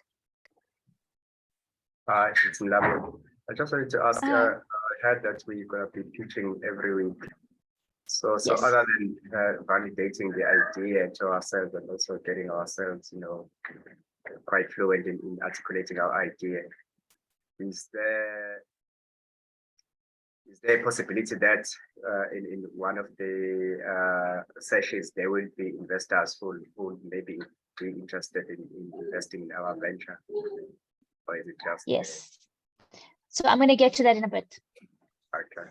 So I'm going to pause the answer on that because it's in a few slides. And I'm going to tell you which sessions you guys really need to be prepared for. So in terms of investment traction and the different stages of funding, this is the pre-seed, seed, Series A, those are all American terms, right? So when we look at early stage funding, before even your pre-seed, at your idea stage, where you do not even have revenue or any traction, where would you go looking for funding? And that's not at a VC, that's not even with an angel, right? That's your friends, your family, and yourself, and any fool that comes along, right? And I've added the foes, but listen, if you're happy to take money from your foes, why not? But this is kind of the guideline that's used generically across the industry when they look at specific businesses. For example, how you would read this in terms of marketplaces and e-commerce. At a pre-seed stage, they expect between $5,000 and $500,000 monthly revenue as traction, right? That's a lot in our terms. At seed stage, anything between $250,000 to $2 million in revenue per month. And that's recurring. And then you also look at things like what's your consumer audience, like DAUs is daily active users. If you've got an app, how many downloads do you have? What's the rating on your apps? How often do your users use these apps, and so forth? What's your retention rates? What's your churn, your user churn, etc. They also would look at so if it's a subscription model, for example, would you be paying what's your ARPU, your average revenue per user, and so forth. At every one of these stages, what they definitely do look for is the founder, the credibility of the founder, and the founding team. If it's not the founding team, it is the executive team that you've appointed. They look at the quality of your advisors and what do their networks look like. So there's a number of different aspects, and we will cover those aspects in one of the masterclasses. In terms of pitching and what you need to look at when you are pitching for funding. So again, because we know that's where people generally go, it is about, the core program is about validating your idea. It's about making sure that you understand that what you're going to market with is valid, is going to make money, and is sustainable. And then on top of that, preferably does address one or more SDG goals.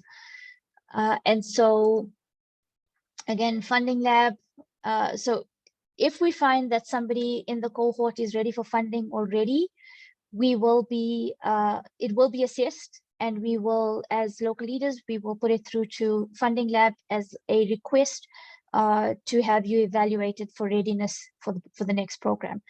And so we are trying very hard for those, because we've had those instances where people were too far along in their business, already generating tons of revenue, and really needed to be in Funding Lab quite quicker. And so they are trialing it from this cohort. It's not to say this is going to continue, but this is a trial period for now, where if you are applicable, if you are qualified to get in, they will fast track you in.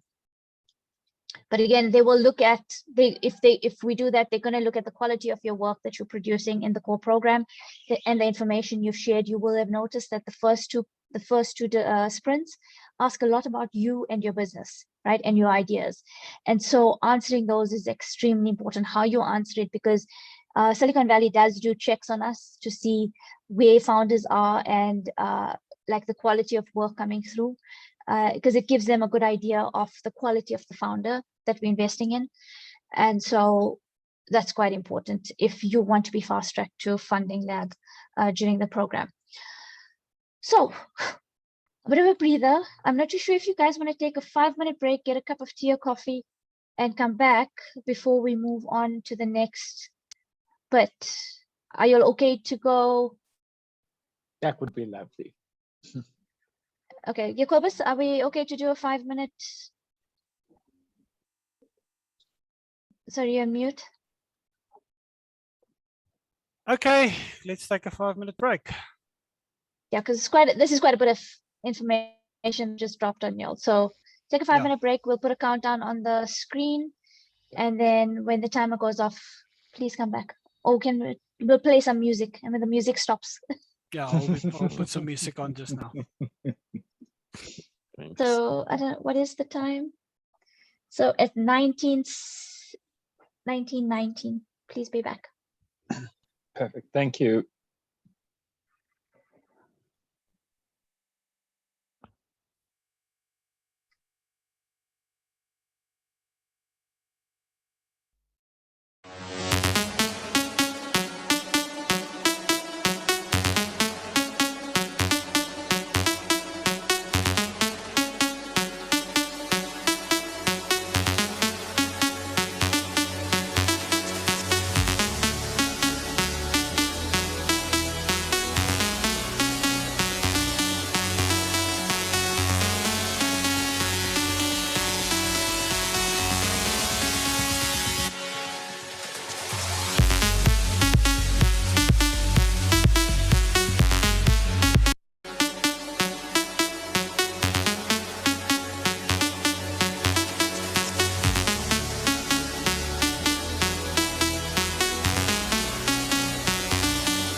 Welcome back, everybody.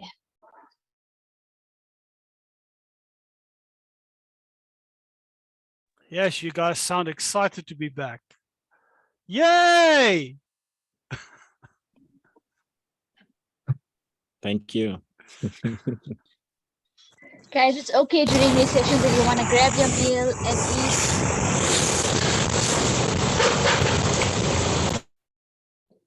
Sorry for that background noise. Sorry, Yakob was had to meet you. Your dogs were saying hello. So it's okay if you guys want to grab during these sessions your supper, we do understand. But you still need to keep your video on while you eat. Just saying. So as everybody's coming back on, yes. Quick question before we start. Yes. How do I? You mentioned something about that guy Tori. How do I contact him? I'm really interested in having a conversation with him. Sorry, say that again. You broke up. Tori. So Tori, go on to yeah. just go on to the global list Mhm. of mentors. You should find his name there through the portal. Okay. Right. And I don't know if he does set up time with founders. I'm not too sure. I would be lying because he's quite high in high demand. So if you do, we can also do it through the founder network, which is I spoke to you when you were on your previous day as well, that we put you in touch with him, because that was one of your other ideas, right? So yeah, we can help you. So just drop us an email and we will ask HQ to assist. Thank you. Cool. So any other questions from anybody else before we move on? No, you're all good. Are you all tired yet? Are you all excited? See, everybody's like munching. That's fine. Okay, so we're going to move on. How to succeed on this program. I just say a lot of time. So we always say Founder Institute is hard. It is tough. I'm not going to sugarcoat anything, really. But you know what? I know I founded businesses before and I failed in some of them because startups are hard work. Man, like I used to complain about my day-to-day job until I became a founder. And then I was like, okay, can I go back to my day-to-day job? I knew I had a salary. I was getting paid very well. I could drive my fancy cars, blah, blah, blah. Now I've got to work for everybody else and pay their salaries before I see anything. So building a meaningful startup is pretty tough. And we are just as tough on you because we want to, especially those guys at the idea stage, it's about conditioning you to understand and be able to cope with the life of being an entrepreneur and a founder, especially in the tech space. It moves very fast. You must be able to cope. And so it is quite hard. The one thing we do promise you is very honest, candid feedback in a respectful manner. We do not sugarcoat anything. We are very direct, whether it is the local leaders or it is the mentors and the investors that come on. We have some investors that just rip through founders, like hot knife through butter, literally. And if you're Indian, you like the ghee that comes out, but really, we do give very, very direct feedback. And so be open to that and try, it's not personal. Nothing is ever personal. It's more about when you get the feedback, it's about taking that feedback in so that you can improve. And you also don't need to do everything somebody tells you to do, right? So if a mentor gives you feedback on something and saying, they may suggest stuff that you do. We as local leaders will, Silicon Valley might even give some suggestions as to how you need to pivot, etc. But it's up to you as the founder to decide what you're going to use and what you're not going to use. And you take full responsibility of that success as well as that failure. And we're hoping it's not going to be a failure. So we are going to do everything in our power to make sure you succeed. In terms of high impact businesses, most of you guys are already running businesses so that you already know that there's no weekends, there's no fun time once you become a founder, right? Business is business and it's survival. And when you are starting out 70 hours a week, yeah, that's not unknown to a lot of people. And so when it comes to FI, we're not asking you for assignments. That's why I, at the beginning, blurted out on the session, these are not assignments. They are specific sprints that you are going to deliver on that are related to your business. Again, when we ask stuff like, tell us about yourself and your background, there's a reason we're asking for that. We want to understand you, what drives you as an individual, what has conditioned you in the past to be where you are today, right? And then some people are going to have to confront some of these things in order to get those barriers down and for them to move forward. So we do get into a lot of things about you as the founder, and we do get down to detail on the questions you are being asked. So when you go look at an assignment, you're going to go through everything first. You're going to read every single question, and you're going to realize there's 20 questions, and within one question of the 20 questions, there's 5 other questions being asked, right? And so you need to take a step back. It's written in a very American way, so sometimes it's a bit difficult to understand first time when you read it, but take a step back and look at it as a full picture. Don't attack each question in solidarity. It doesn't work. You are just going to drive yourself nuts, and you're going to take a lot more hours than 20 hours to complete your sprints. So we do ask you to spend at least 20 hours, and that 20 hours is also sitting in office hours with mentors, which I will touch on in a bit. It is with your working groups, it is with your customers, and it is on the program itself, on the weekly sprints.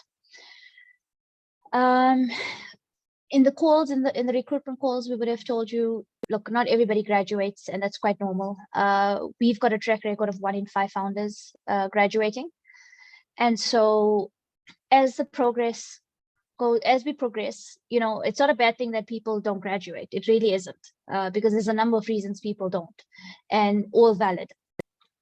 And so even if you don't graduate in this cohort, you're going to come back. We know that whether it's with this same idea or another idea, you are always welcome to come back and keep moving along.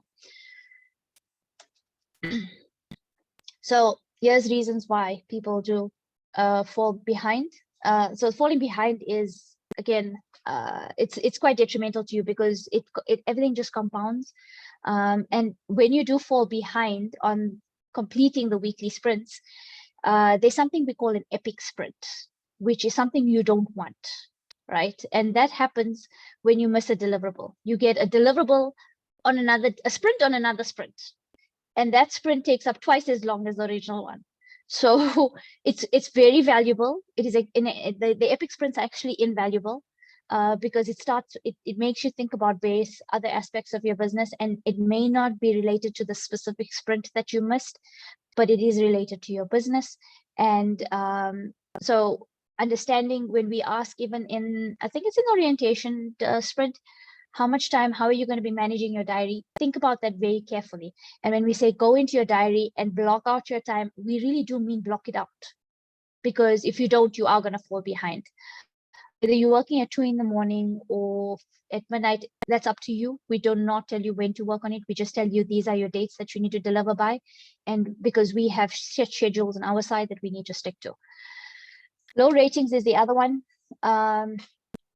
So when mentors come in and when you do these weekly pitches, you get rated, right? And you get rated on a scale. And I'm going to show you that scale in a bit. Let me just, it's not the next slide, but it's coming up, and I will explain the ratings to you guys.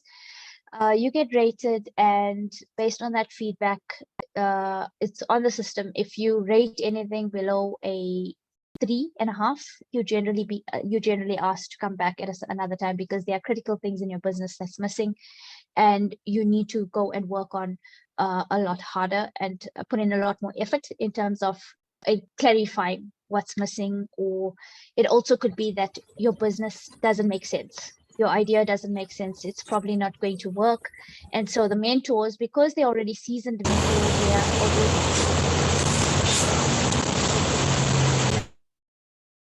Apologies for that. To mute him again. So, sorry, Jacobus, you wanted to say something, but there was like I muted you because there was a... Okay, we can't hear you. There's a lot of noise. Try now.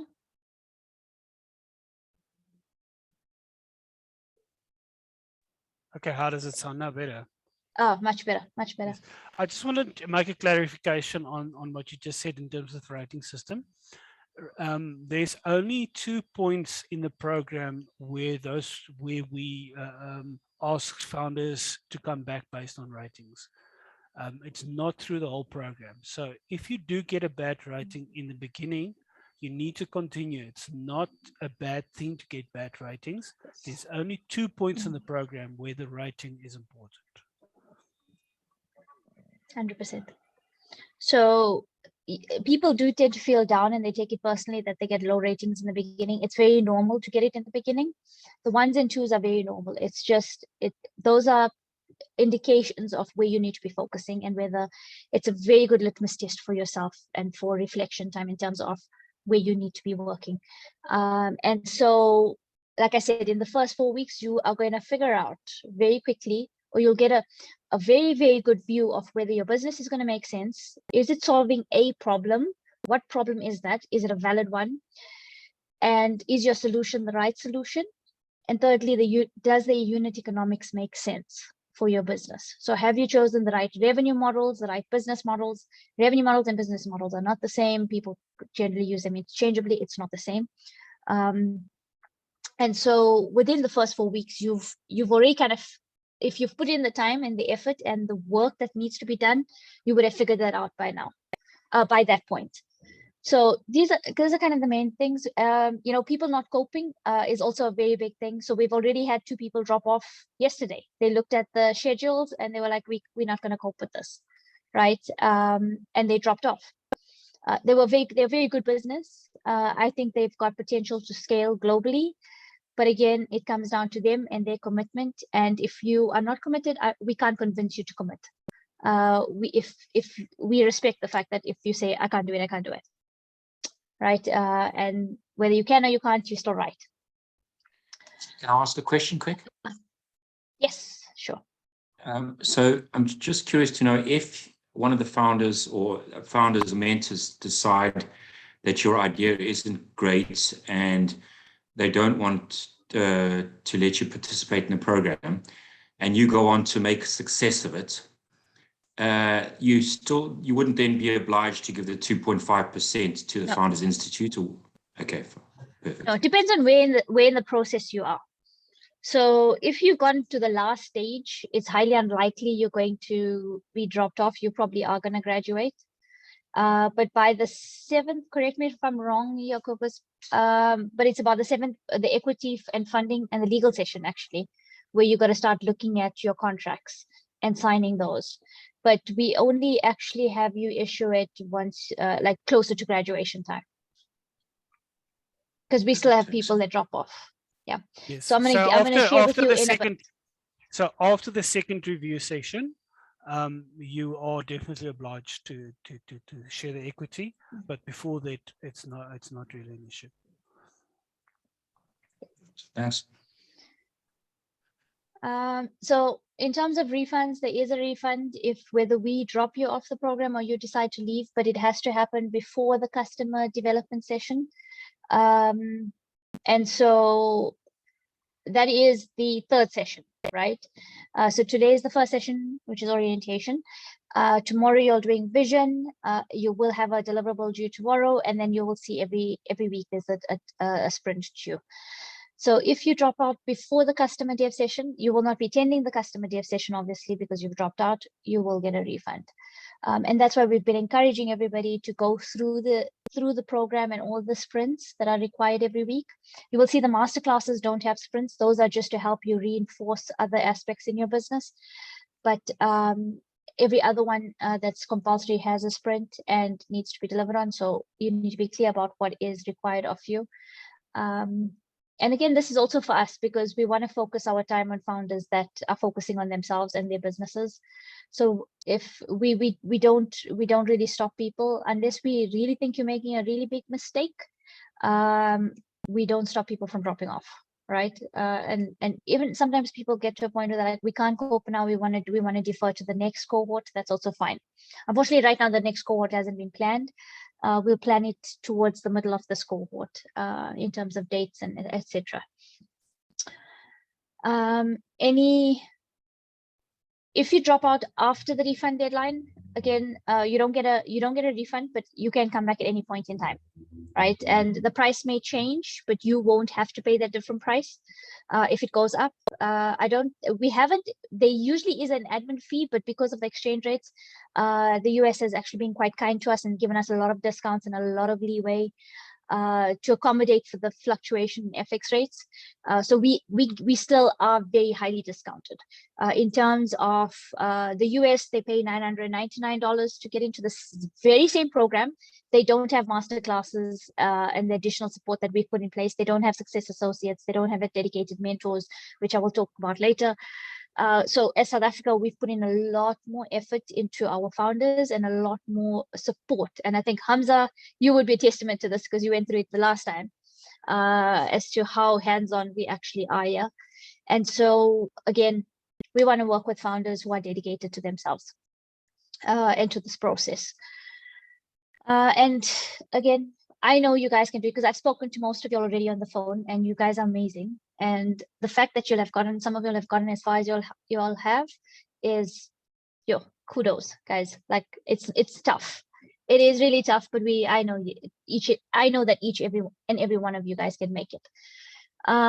You guys would have also written the DNA assessment, and you must have been wondering, like, why was the DNA assessment done? You would have received a report that gives us kind of a view of you and your psychological makeup as a entrepreneur. And there is I wouldn't say, for me personally, there isn't a correlation between that and your success, right? But in terms of this specific business, but the psychological makeup of you as an individual does tell us a lot in terms of your drive and your ability to make stuff. I was going to say make shit happen. Let me just be blunt. It's your ability to make shit happen, right? And so we use that as a litmus test to see who gets into the program as well. We focus very much on the highly rated founders. So every one of you guys on this call today have got quite high rating. So with that rating also comes a high expectation on you guys to deliver and succeed. And it's also an expectation of us to understand the level of support we need to give you. And so in terms of your success and this DNA assessment, sorry, I'm running out of words all of a sudden. The DNA assessment is within Silicon Valley and the rest of the world, most entrepreneurs that have succeeded are actually the highly rated ones. So there is a bit of a correlation there. We're looking for the latest stats, which we'll be happy to share once we get it. This program, again, I've been saying it over and over again, it's about networks, it's about relationships. If I look at my businesses, everything is run on relationships. I need to know somebody who knows somebody who knows somebody who can get stuff done. And so lean on your fellow founders through the working groups. It's going to be shuffled up again at a later stage. So you guys are going to need to interact with each other, get to know each other. And you'll see that the relationships that you build outside this is going to be quite strong, because we've noticed that with alumni as well, who have built relationships with one another, they tend to move together and share opportunities because they know that it's not so much about competition with each other, but it's the collaboration that gets them further. And so we're big on building relationships within the ecosystem. You could also come back as a mentor at some stage, because we are expecting every one of you guys to succeed and become multi-million-dollar businesses and unicorns and decacorns and whatever corns that they want to call them in the future. But that's where we want you guys to move, and therefore we are going to be putting the effort in at this stage to get you there. Here's something, helping each other, right? Altruistic nature of people generally comes out. I think people are just altruistic in nature naturally. So again, if we all work together to achieve that goal, I'm sure we can. And I mean, I know with my networks, that's how it works, right? Importantly, do the work. We mentioned this also a number of times. The sprints are absolutely important. Read the questions properly. If you don't understand it, ask a clarifying question. Even there's a little response box, put it in there saying, I do not understand this, clarify it, and then send an email to your success associate asking for clarification so that they can help you move through quickly. Trust in the process. We know this works. It's been tested over and over and over again, and it's continuously being refined. So there are going to be times where you're going to question things and you're going to say, this is not applicable to me. Why must I do it? Just trust the process. Go through the motions. You can scream, shout, swear us. It's okay. We just want you to continue through and carry on, because we know that it's going to serve you and your higher purpose in the long run. On these calls as well, have fun, guys. You don't need to be so stiff. You don't have fun through this process. Look for those moments where you are building those relationships. Even if you guys are cracking jokes about the local team, whether it's or anybody else, just have fun, right? Don't take things personally. And if there's anything that also that comes through, is that we want to see people's passion, right? And we speak to founders all the time. You can tell straight off the bat whether somebody's passionate about what they're doing. And if there's no passion there, generally those guys, it's just about the money, and that doesn't really succeed in this space. So moving on to the program structure. I'm stuck. Why is my laptop is stuck again? Oh, it's got trigger happy. So the dates, you guys would have been checked your orientation sprint. One of the questions would have said, diarize these, put them into your diary. We start at 6 p.m. We do a roll call at 6 p.m. If you are not here, you're marked as absent, right? If you switch your video off and you disengage, you're marked as absent. We are quite strict about this. We want engagement right through this process. It is absolutely important for yourselves as well as for us, because it helps us gauge where we need to make changes for the program, etc., going forward, whether it's in this cohort or future cohorts. These sessions in green are the masterclasses. Those are the additional sessions which are put in place to help solidify your foundation. So the growth mindset, we found a lot of entrepreneurs at this stage where on customer dev, you know, they start seeing things like, you know what, I need to pivot. I don't know how to do this. And they start becoming very negative. And so the growth mindset is around that positivity and understanding the kind of mindset you need to instill in yourself in order to grow. And that's actually led by Pumzile, who's one of the local directors, she's also a change manager, right? So that'll be run by her. Masterclass Finance for Founders. The reason we put it this day after revenue is because it's going to help you come look at your unit economics and your forecasts. We do ask you to forecast quite a big number. And when people look at it, they get an immediate block saying, I don't know how to do that. I would not even know the first thing about understanding how to price my product or my service or anything of that sort. And so the masterclass is there just to give you the fundamentals of understanding unit economics and what you need to look at in your financials as a founder. Again, it is a masterclass. It's short. It's like 2 hours. Deliverable from that specific masterclass, but it will feed into your revenue deliverable.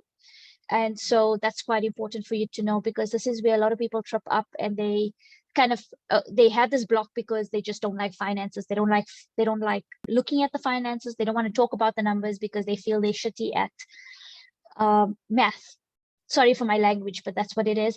And so if they have this block, they tend to procrastinate on that and don't deliver. And that's not a reason we want you to fall behind, right? We want you to face this head on, and where we can assist, again, we will assist. You will see on the 6th of September, there's a masterclass pitch, but then there's a week gap between those sessions and your mentor idea review. The reason we have that on how to pitch is because we will be taking you, and this is the session that I run. I'll be taking you through examples of actual pitch decks that were submitted, and you guys are going to find what's good about it and what they need to work on. And that's going to help you think about how you're going to position your deck for the mentor idea review. Now, the people coming in, this is a very important session. Here are your 2 important sessions. On the 20th of September and the 25th of October are your 2 very important milestone sessions. These are the sessions where we can ask you to leave and come back at a different stage, at a different cohort. And the reason for that is we bring in all the The mentors that are in the session are actually investors. So they VCs and angel investors who you'll be pitching to.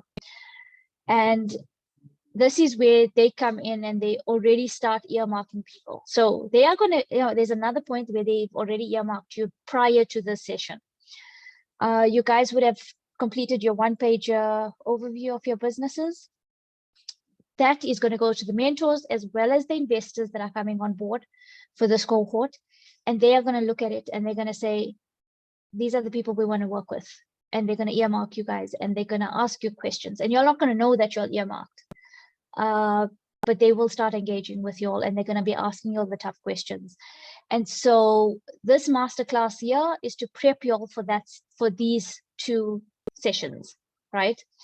But you will see that what you guys deliver tomorrow versus what you guys deliver on the 20th of September is going to be chalk and cheese, right? There's some of you on the call that I know already have brilliant pitch decks. Like I've seen it and I'm like, wow, okay, I would have never done that in my first attempt at pitching, right? So, and it's not about outsourcing this to anybody to make your decks look pretty or anything of that sort. Focus on the content and your delivery. Having a pretty deck is nice, but don't go spending money. We've had people spend money on pitch decks to try and impress investors and mentors. Don't do that yet, because your pitch deck is going to change from week to week. Your pitch is going to change from week to week as you refine and you do the work and you improve. So what you start off now with is not what you're going to end up with in most of you guys are not going to, right? In terms of legal and IP, this is another key session where you guys will get lawyers in, and those lawyers will provide you guys discounts as founders to do whatever you'll need to do. I think most of you guys already have registered businesses, so I don't think that's an issue. But they will be coming in talking about that. The equity collective I'll touch on in a bit. The second one, your masterclass in marketing and sales. So this is somebody who is an expert as well. She's a mentor. She's also an angel investor, and she's a consultant that sets up scaling businesses, right? From a process perspective and systems perspective, and coaches and trains people to scale their businesses through systems and processes. So that's going to be I'm personally looking forward to that because sales is quite important. It is your lifeline. And considering you guys are tech businesses, yeah, the key. Norm, you've got a question? Yes, I do.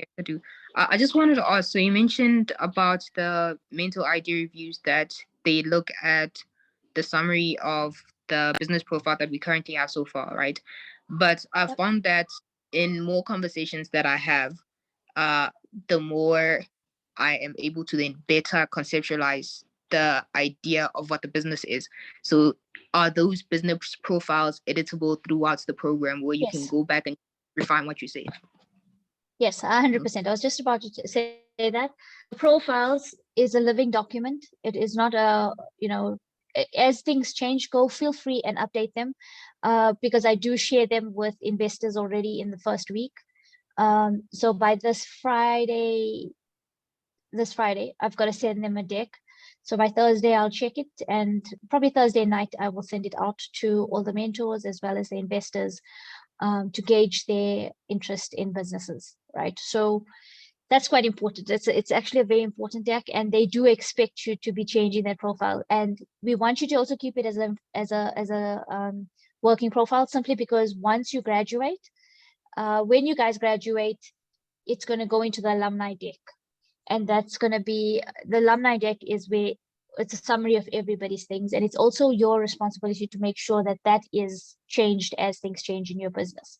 Because we do get the ARB requests here and there from investors and from partners, etc., to see who's on the alumni role and to see whether they can partner up with them, invest in them, use them in any way. So it's quite important that those things, and we are kept up to date as to what's happening with you, so that even when there's PR opportunities, for example, we can put you guys forward. If we don't know what's going on, it's going to be very difficult to do that. If we don't know that you guys are ready for funding, it's going to be difficult to motivate that that you guys should get into Funding Lab, for example, right? So you need, it's your responsibility at the end of the day to keep us up to date. There's nobody that chases you for it or anything of that sort. It is fully your responsibility. Does that answer the question? Yeah, it does. Thanks. Okay, cool. The other masterclass, Yashni, which, okay, yeah. One more thing.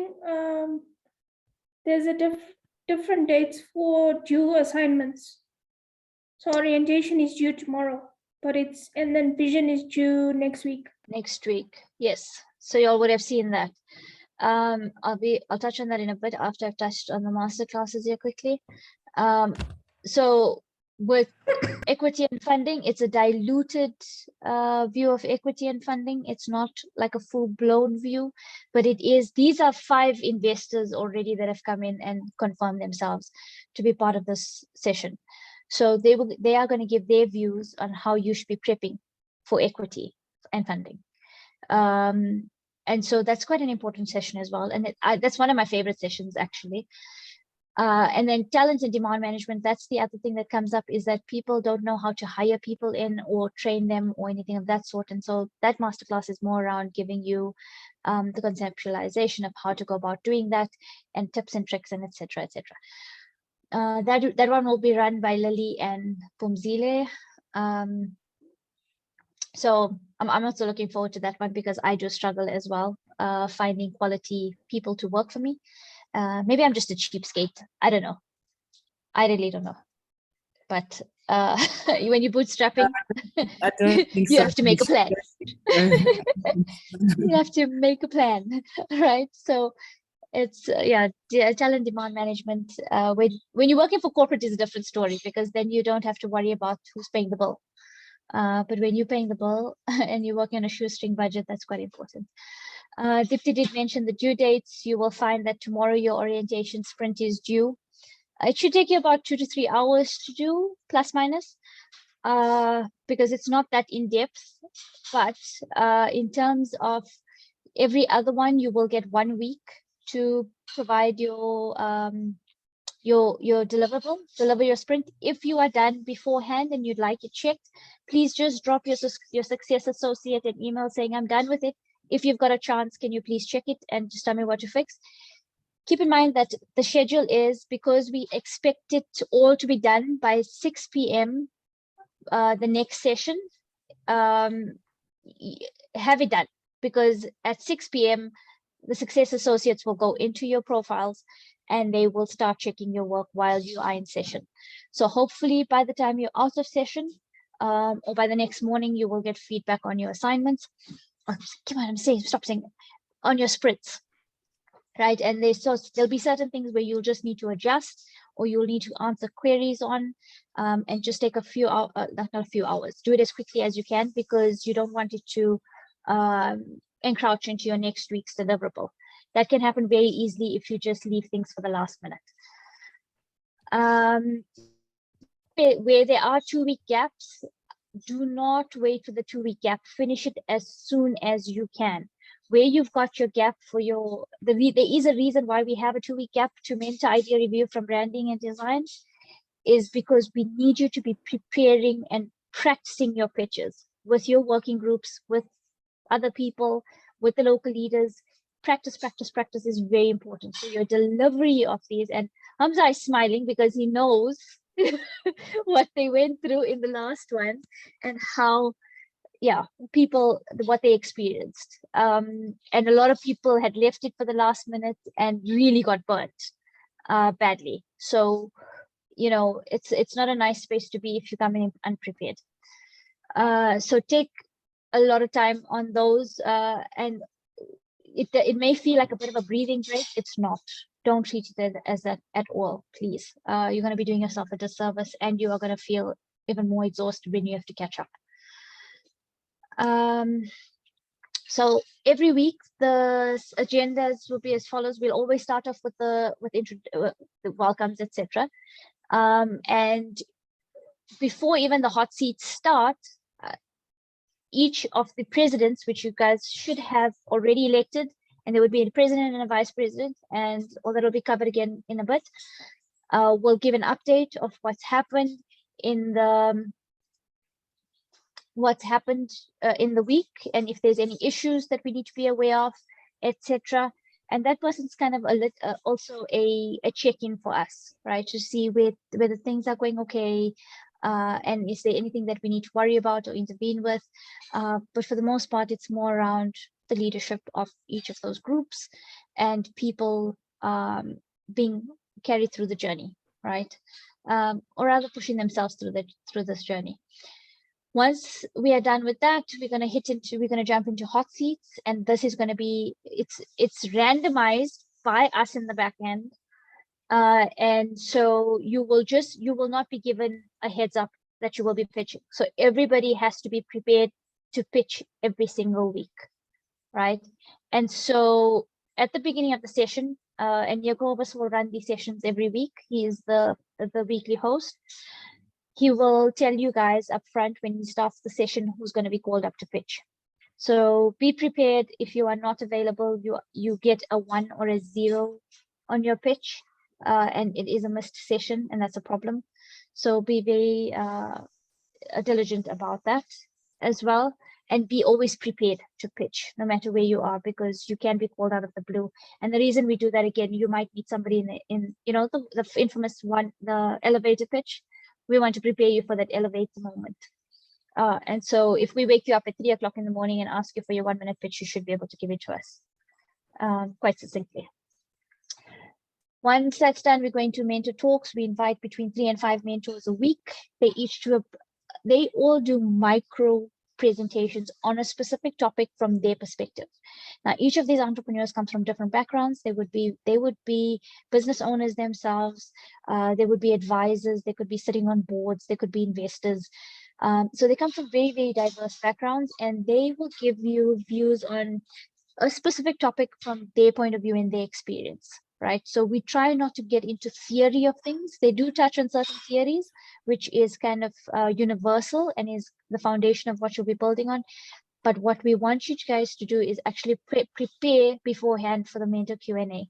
So when you come to the session on a Tuesday, already go through the next deliverable. So if tomorrow is vision, by tomorrow morning or before you enter the session tomorrow, have your question, go through the questions for the vision deliverable, and have your questions ready for the mentors, so that you'll make it an interactive discussion and you're not sitting here just listening all the time.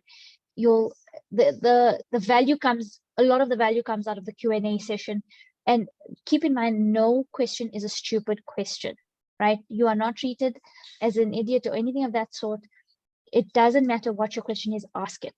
It's important for you to ask it, because there could be somebody else sitting here in the audience that doesn't know the same thing and is too afraid to say it or ask it.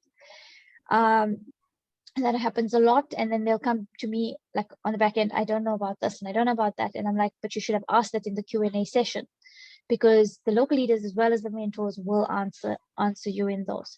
It's not to say that if something comes up later, you can't ask it, you can. But come prepared for these sessions, because it's also going to help you complete your deliverables, right? Your sprints.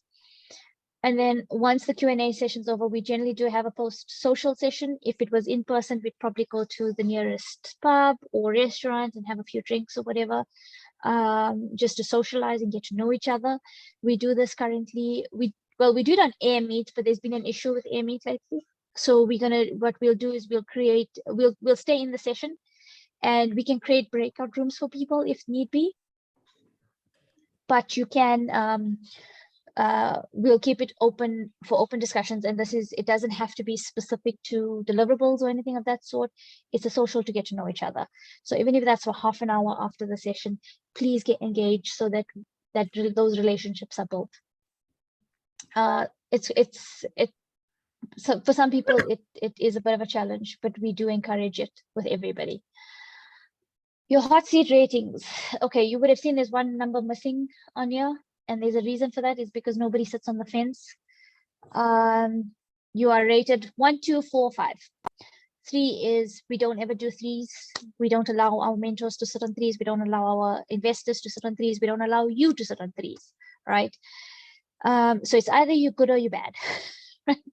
Or you're really bad or you're bloody good, right? So this is how it works. If you get a rating of 1, it's not that you're number 1 in the class. It's actually, you got a lot to think about, and you've got to go back and think about whether you need to pivot. Is there something that you're missing? And go through finding go through analysis to find out what do you need to do, right? And again, you've got your mentors who are sounding boards, you've got the local leaders who are sounding boards. But keep in mind that if it's a bad idea, it's a bad idea. If it doesn't make sense, it doesn't make sense. No matter how many times you want to beat this dead horse, it's not going to move. It's not going to come back to life. And I'll give you an example. 2 cohorts ago, we had a guy who was doing these trackers, and he had a cat who he lost, and the cat strayed and it never came back. And so he wanted to create a tracker for it, for animals, specifically for cats. And then in the first 2 weeks, he went and asked like 50 cat owners, would you buy this device? And the first thing they said was no, because a cat will never wear that. Even if they try to, it's just impossible for a cat to wear one of those things, because I haven't seen cats wear collars, right? So he was just distraught, because the only thing he could think about was this device for monitoring the movement of his cat. He could not think about how he could pivot his solution, and he didn't have to do it for cats. He could have done it for cattle, he could have done it for horses, he could have done it for livestock. And there's such a big industry and such a big opportunity in it that he just totally missed all of that because he was so fixated on tracking his cat, right? So we don't want you to be there. We want you to be able to think about broadly where you're going and what you are doing, right? We've had another founder who came in also with a device who he managed to raise 100,000 Rand in grant funding, created the device and couldn't use it because the laws of the country wouldn't allow it. There were too many people, let's just say it wasn't too many people against it, like the general consumer would have used it and would have found the solution useful, but the banks put a block on it. Saab put a block on it. And so there was no way for him to actually use this device and institute it anyway. So unless the laws change instead, or regulations change, it was actually 100,000 Rand and many years of his life kind of flushed, right? So again, you'll get founders, you'll get mentors that you're going to engage with that's going to give you this because they've already got the experience in it. They've seen it before. They know what happens, whether they've done it before themselves or they've seen it happen a number of times in the market. They will share openly those views. If you get a 4 and a 5, especially in the beginning, sometimes like people just blow it out of the water and get 4s and 5s. It at some point becomes a bit unsustainable it becomes tougher and tougher to keep those 4s and 5s. For me personally, I think it's easier to get a 1 and a 2 and then work yourself up throughout the program to a 4 and a 5, which is where people normally end up. But by average, it's about 3.5 people get that stay on. If you get the 5 and amazing, I want to invest now, that doesn't mean that they're going to invest, but if they were in that they think you are bubble, you can walk on water, you can put bubbles in water and it's flavored as well, you're going to get a 5. That's a 5, right? So keep in mind this rating system, it's very important because it gets applied every single week. And to mentor the idea review sessions, you want to aim for an average of a 3.5, right? So you're going to get some 2s, you're going to get some 4s, you're going to pitch multiple times in different groups. So just be clear about you're going to have an average, right? Again, weekly sprints, I think I've harped on this quite a bit. You just need to trust the process. Weekly sessions, it is compulsory. You guys can't come in late. You will be marked as absent. And that's not a great thing to have. And be present in these sessions, interact with us. Again, we want it to be quite interactive. I know I'm talking a lot right now, but again, just unmute yourselves and butt in. Feel free if you've got questions. Come prepared, very important. Camera's always on. We know there's load shedding. I've got load shedding starting in a bit. And so always have a backup, whether it is your 4G, 5G, or anything else. Even if you're sitting in the dark, that's fine. Make sure your devices are powered up and you are present. It's quite important. There are times where it's quite extreme. We do make concessions for these. Doesn't stop you from doing your deliverables or catching up the videos, which we record every week. It'll be put online for you guys to have a look at and go back to and refer to at any time. But you need to be present in every one of these sessions and always be prepared for that hot seat. I mentioned earlier, epic sprints. My God, epic sprints are epic, right? And Jacobus tends to dish these out like candy. So if you are even 5 minutes late on a delivery saying, okay, he's not going to do it this time around, you guys are lucky. I think he's going to be a bit lenient because it's a lot of time for us to check it as well. No, I don't do the candy thing. I think I'm going to do the chips and chocolates and chips thing this time around. Okay. Yeah, So, your epic sprints, again, these are challenging sprints. It is a sprint on top of your sprint. So you still have to deliver on the regional sprint and you need to deliver on the epic sprint. You need to read those instructions very, very carefully because it can trip you up. Again, you can end up falling further behind. So I would suggest try and meet so missing a deliverable is not the only reason you'll get an epic sprint. You may also get an epic sprint if we pick up something in your weekly sprints that doesn't make sense and you're not just getting it. So there could be a very customer specific epic sprint that you might get. There may be one around financials, but it is there to challenge you and push you to think about your business and think about how you're implementing things. So Keshi, I'm going to be very nice with the founders because I know they are all going to forget what I'm saying now. Ladies and gentlemen, epic sprints and extra time in the program are intimately related. There's a reason why there's extra time. Thank you very much, Keshi. Okay, I'm sure you guys will figure that one out.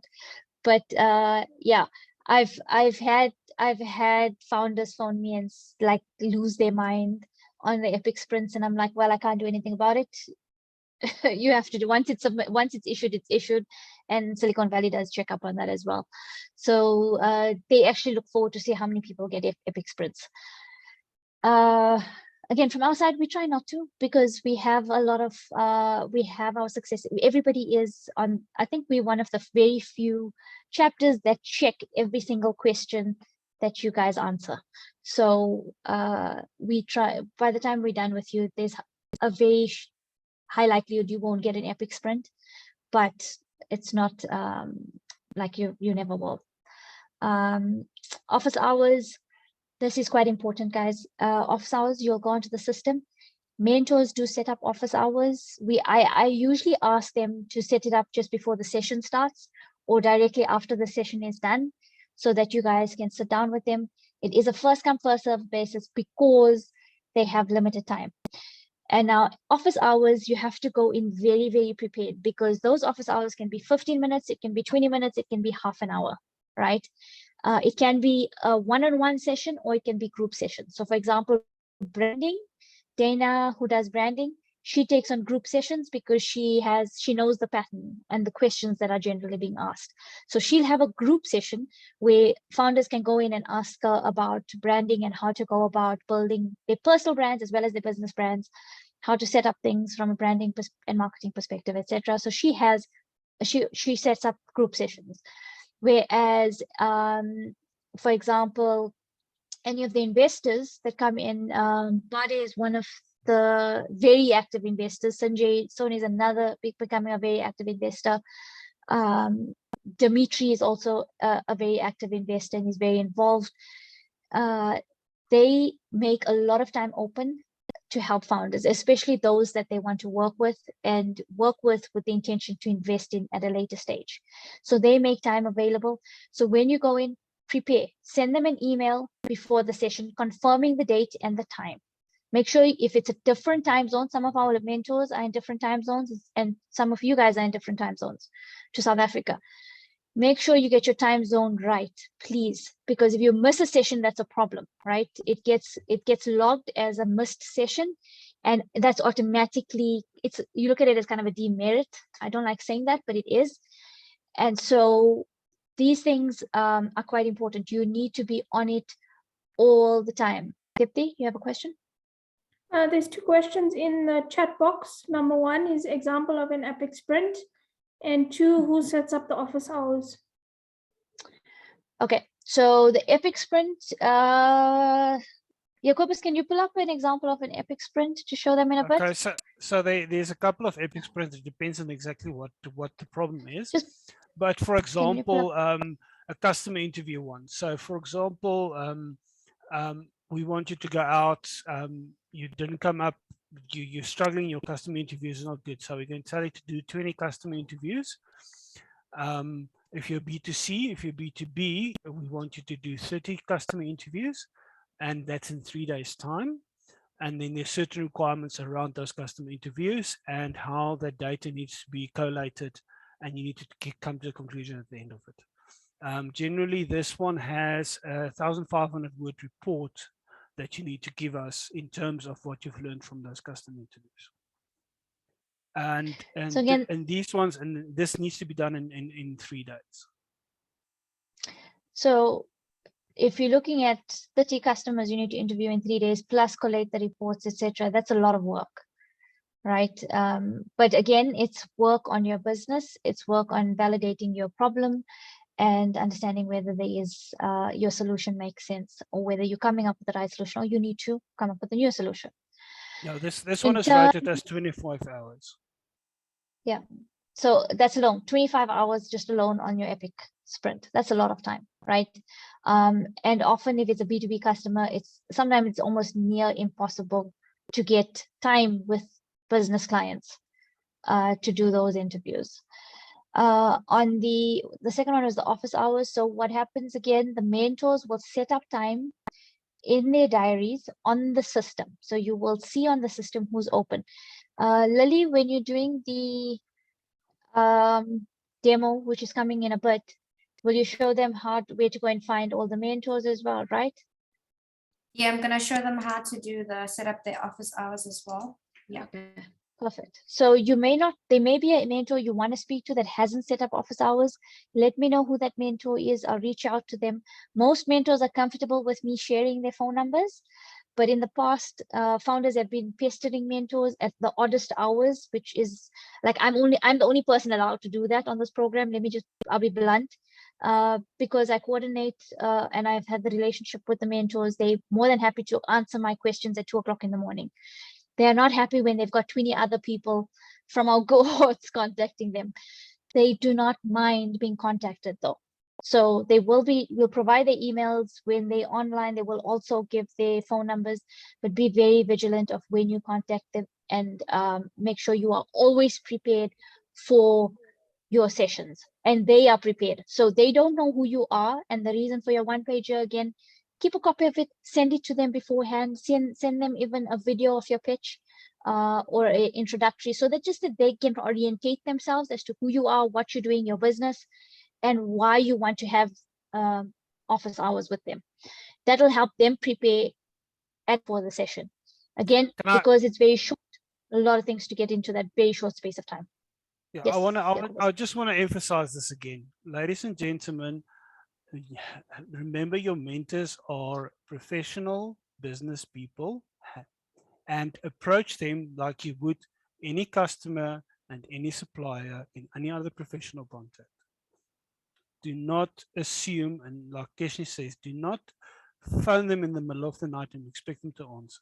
Okay, there's a relationship here. It's a business relationship. You need to be professional. Don't expect a mentor or even a director to answer you within 15 minutes. It just doesn't work that way. Approach it like you would any other business partner. Give them a reasonable time, phone them at reasonable times, and contact them at reasonable times.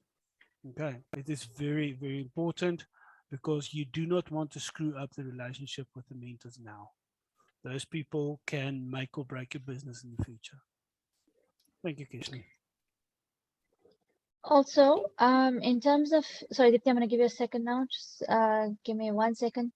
In terms of the mentors, if they don't pitch up for these sessions, please let us know. Sometimes, again, it's happened in the past where a mentor didn't pitch up. you know, because it was just unforeseen circumstances and they couldn't get hold of you. That's why it's very important to email them so they have your details and they can tell you when they're not available and they need to reschedule. Also, these mentors are always open to opening avenues for you. Keep that in mind. So research them before you meet with them. Go onto LinkedIn, find out who they are, where they fit into the ecosystem, and figure out who their networks are as well. Because I can guarantee you that all our mentors are open to helping you open up avenues somewhere else. So just keep that in the back of your mind. Shame, poor Leon keeps on dropping off the call. Dipti, you had a question. Yes, there's a question in the message box. Okay, what does it say? Could you share the format? Okay, yeah, of our, okay, so could you share the format of our to collect customer interview feedback? Okay, so there is a template that shared. There's hyperlinks in your sprint. You don't have to stick to those formats. You can use one that is appropriate for your business. So remember, you may be using MailChimp and doing quantitative surveys, or you may be doing qualitative surveys where you're doing actual one-to-one interviews. You can be doing focus groups as well. So it's all about how you collate it. It needs to make sense to us to see that you understand what you are doing and you are moving in the right direction. So there's different ways of surveying people. Figure out which methodologies you are going to use. Again, if you have to research methodologies, do that, because we do not give you the theory again. We tell you this is what you need to do, right? So if you do need the theory, you didn't need it, do not keep quiet. Please tell us. Where we can assist, we will assist, right? And if we've got access to any information or any resources, we are going to share. But the portal has just about everything. There is theory as well, in where you can go even to older sessions and how it's done to go and figure it out. You'll find out also the whole startup world is a lot of figuring out, and you'll start doing that very quickly. It's quite a cool skill to have. So that is on office hours. Working groups. So Jacobus, quickly, can you explain working groups, because this is your domain? You'll be having working groups. You are in working groups. Okay, so the idea of the working groups is the founder journey is quite lonely, and the idea of the working group is for you to collaborate and to discuss. So I might as well just quickly go through the working group stuff with you guys. So in terms of working groups, we are placing you in the first working group. We are placing you in founders at about the same level as you in your business. The idea is to collaborate, to go and look at the questions, think tactically about the question. In other words, what is the questions really asking, and making sure that you sort of as a group discuss that and then give quality work for us. Now, in the first assignment, most of you will be given back and say, no, the assignment is incorrect, and then you can discuss it later on. Other part of the working group idea is to actually teach leadership in terms of the presidents and the vice presidents that need to run the groups, need to identify problems within the group, within the people in the group, as well as give feedback to us. The president is also represents the group with the local leaders as well. So generally, except for the first 4 weeks, where your success associate will work very closely with you. After that, generally any major issues should be going from or through the president to the directors or to the success associates. So that's what the leaders are for.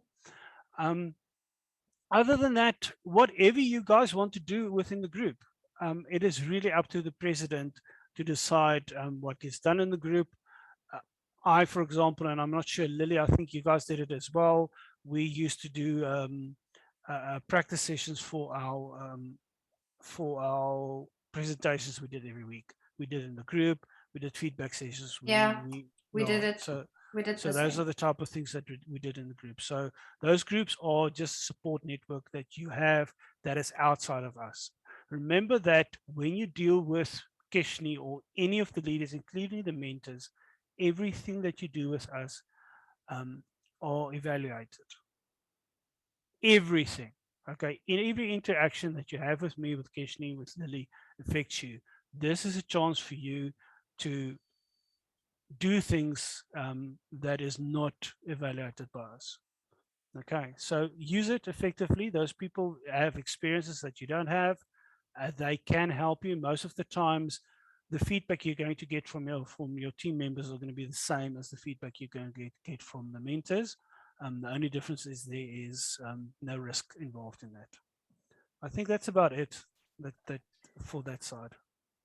Yeah, so working groups, quite important, relationship building, lean on each other, quite for that support. And it's, you know, don't be afraid. Everything is confidential as well on this program. So don't be afraid to share your ideas, right? Use every one of us on this call, use every one of us as a sounding board, because somebody will look at it from a totally different perspective that you would have never thought about. And they could probably give you ideas that would spark a whole chain of events later on. So that's quite important. And we please ask no drama. We've had drama in the past. We just drop the founders because we don't have energy for drama. And confidentiality key. So even our mentors have signed NDAs as to be part of these programs, and you don't have to worry about people stealing ideas. No one's here to steal anybody's idea. It doesn't work that way. It's all in your execution. Everybody has, we all have ideas, hundreds of ideas, but I'm yet to find somebody that's very unique. Your success team, we as FI, Jacobus, Pumzile, Dipti, Lali, myself, we are here to assist you guys, and we put a lot of effort into everything that we do. And so as much as we rate you guys and your mentors rate you all, you guys also rate mentors and you'll rate us as well, right? So revert with when it comes to your weekly sprints, you will get feedback within 24 hours, as I mentioned, of the deadline, not of your submission. It's off your deadline, and the deadline is 6 p.m. before the next session starts. Apart from the one where there's 2 weeks gap, just keep in mind that there's still an assignment due a week after the session. In terms of the WhatsApp group, feel free, really, any questions, drop it on there. You know, whoever is able to answer. I check it sporadically during the day. If I'm able to answer, then I'll answer it. If your Jacobus is able to answer, then we'll answer. And so you do have your support system. We don't do Discord and all of that. We do have an account for Slack. However, it's just another channel. And personally, I don't want another channel because it's just too much for me to. Do we have a James Beloy? Sorry, I don't know who James Beloy is. Okay. That name sounds No, familiar. no, he is a Yes, founder. he's He in is a founder, Titans. He's in Titans. Okay, good. Also, I know there's a Beloy. I'm not sure if there's James, but okay. Welcome back, James. So we are here. Again, email. If there's something very urgent, please send an email to us. We will answer the emails, and you can send an email kind of to all of us on the team. And if it's something related to what you're doing, your first point of call is the person assigned to your group, working group to answer. If they're not able to answer, somebody else will on the team. So please utilize those two channels. You all do have access to our direct numbers, but again, because all of us do run our own businesses and we are busy during the day, it makes it very difficult. And so we do set aside office hours as well to chat to you guys. And if you all do need office hours, sorry, just give me a second.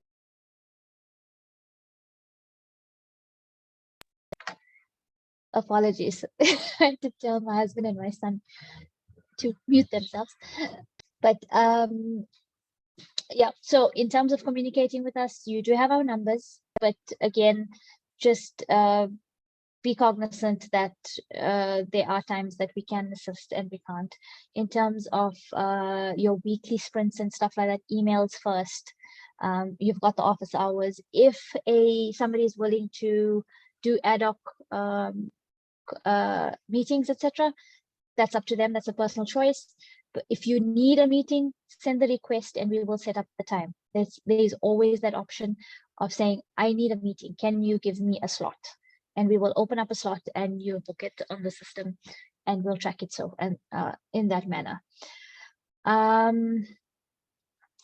The last time around, the thing that we had was founders were just going a little bit berserk and getting a bit too stressed about the questions being asked in these sprints. Go through the sprints and, like I said, look at it from a very high level and in totality, not question by question, because each of the questions builds up on each other. And so get that full view before you start answering and attempt the questions before you ask for help. Right, because we want to see where you are. If we're going to give you the answers, it's not going to serve you any purpose, right? So if you don't understand something, it's going to give us a view of where you need more help as well. That's a good thing to have. So attempt all the deliverables before you reach out to any of the success associates or anybody looking at the deliverables. Again, no drama. We don't do drama very well.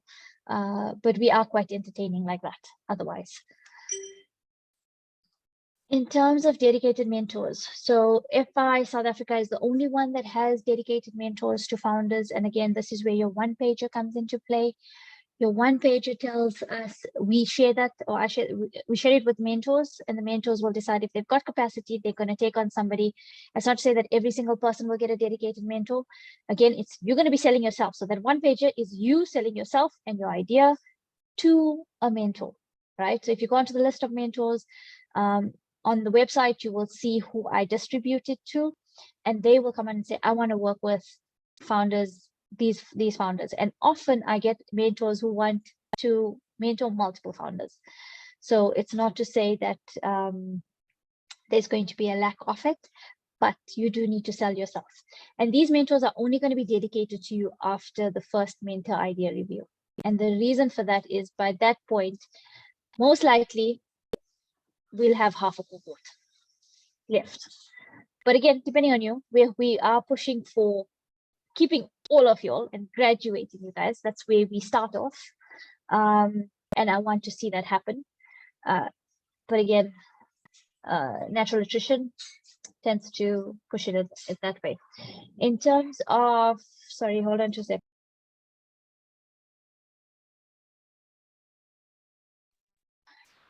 In terms of the engagement with these mentors is a little different to your office hours because they are dedicated to you. You guys need to have your first meeting and set up your rules of engagement. This is what you expect of the mentor and the mentor will expect of you. You will agree on how often you will check in, whether it's weekly or every second week.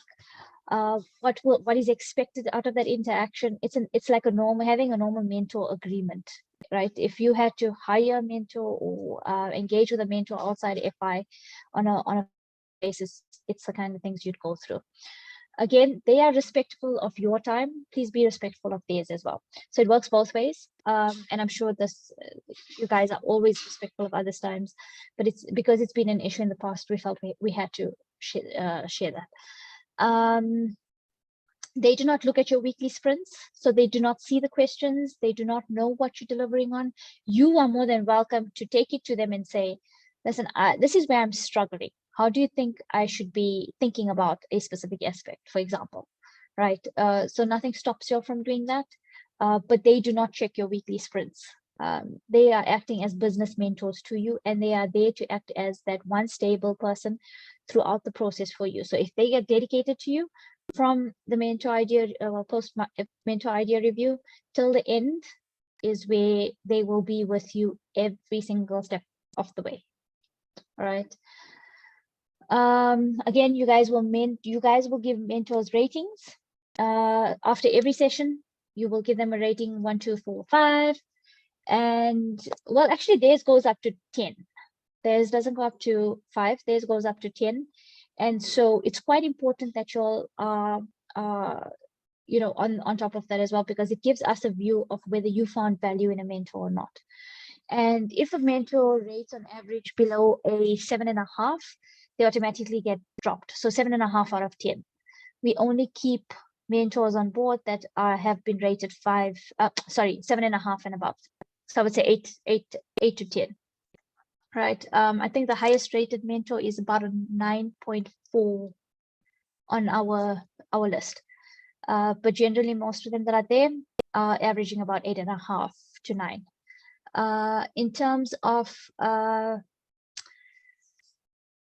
so you'll rate them also after office hours. You will rate your session. They will give you feedback. They will type it out on the system as well as to what they were looking for. Avoid revenge ratings. We've had this in the past, and we can see it a mile away when there's revenge ratings, right? And usually those revenge ratings, we find that founders will either drop off. Those are the founders that are uncoachable. And they take things too personally, right? And in business, you can't take things personally all the time. I should be one to talk about this because I take everything personally sometimes.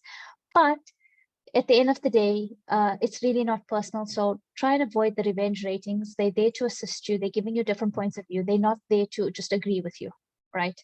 And if you can't be upfront with them as to what you are expecting, because they may come to you and say, listen, I can't actually help you with this, then they can't. That doesn't mean that they get a bad rating, right? It does mean that they can't help you, and but what you do have to follow up with was, okay, you can't help me. Do you know anybody who can help me that you can refer me to?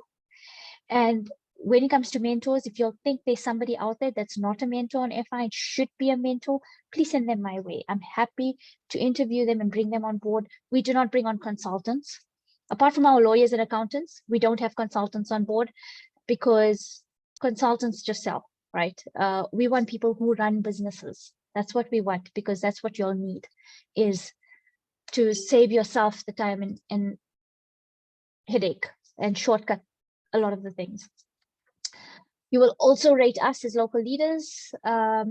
Please be very free, and Jacobus wants a 10 already. So be very free in terms of the feedback you're giving. If you feel that we're not helping you in a certain way, or you think we could be doing things better, tell us. If you also think that we're doing some things great and we should be doing more of it, tell us. You know, we're open to that feedback. You can tell it, you can tell us face to face, you can tell us over the phone, you can tell us via email, whichever way. Send a pigeon. Just give us the feedback, please. We need to know. Again, sometimes we're going to tell you things that you don't like. Avoid the revenge ratings. We can see your ratings, by the way. So, but don't let that stop you from being honest about how you feel, right? So if you find that you are, any ratings whatsoever, if you find that you're in a space where you are emotionally charged, wait till another time to do the ratings. So in terms of the local leaders, also you will learn each of our strengths and where our challenges are, and utilize that, right? We are here, and if we can open up doors for you, we will. Trust me. Every one of us on the team is open to, very open to that. Again, your ratings come from various different aspects, from your weekly sessions on the hot seats. The dedicated mentors will rate you guys after every office hours that you have. Your mentor progressive, you have put 3 stars there because those are the most important ones. Those are kind of the key defining times where if you get a 1 or a 2, you could be asked to come back to the program at a later stage. Attendance could drop your rating as well. And it is marked on the system. So as soon as there is a 2 missed sessions, you automatically get marked to be dropped out. And it gets queried by HQ as to why you haven't attended, and then we look at everything. So sometimes there are things, life happens, you know, but I can tell you, you know, life happens, we get it. But if it's things like load shedding, etc., we have to make plans. Things that we can mitigate around, we do. Deaths, obviously we can't. So there are extenuating circumstances where we will allow, or it will be marked as absent, but and we will not drop you off. But those are far and few between. Your working group participation as well. If you don't attend those, we will know, because the president has to feedback on that on the system as well. And it's quite important. We want you guys to be building that working group is quite is pivotal. And then you guys also going to rate each other, right? So again, no revenge ratings. You might get a founder that tells you crap about what you're doing, and they'll tell you your idea is crap, and that's fine. That's in their eyes. Don't revenge rate. Rate them for what they bring to the party, because you know, there's so much more that you're going to be building, and I guarantee you, you guys are going to leverage each other to grow beyond this, even if you're not in the same sector. So the Equity Collective, shoo, this was supposed to be a 45-minute presentation. It's a 2-hour presentation. The Equity Collective, again, depending on where you are domiciled, so most of you guys are South African companies. We do have legal partners in different countries. So if you do need one in Silicon Valley, for example, or one in London, one in Tunisia, we'll reach out to the various chapters and get you in touch with the legal partners in those chapters to assist you with whatever legal aspects you need for that specific country, because it's not all the same. So you need to be very specific about that. The Equity Collective. Now, this is the 2.5%. It's a warrant. We do not take the equity up front. You need to first raise your first $100,000 in equity funding, meaning somebody must buy shares in your business. At that point, they will set a price for the share, and we will convert at that. We can opt not to convert as well. We can opt to convert at a later stage, but we are given the option, and the trigger is to convert to equity at the stage where you have got $100,000 in equity funding. Again, debt doesn't apply, convertible debt doesn't apply, safe notes don't apply.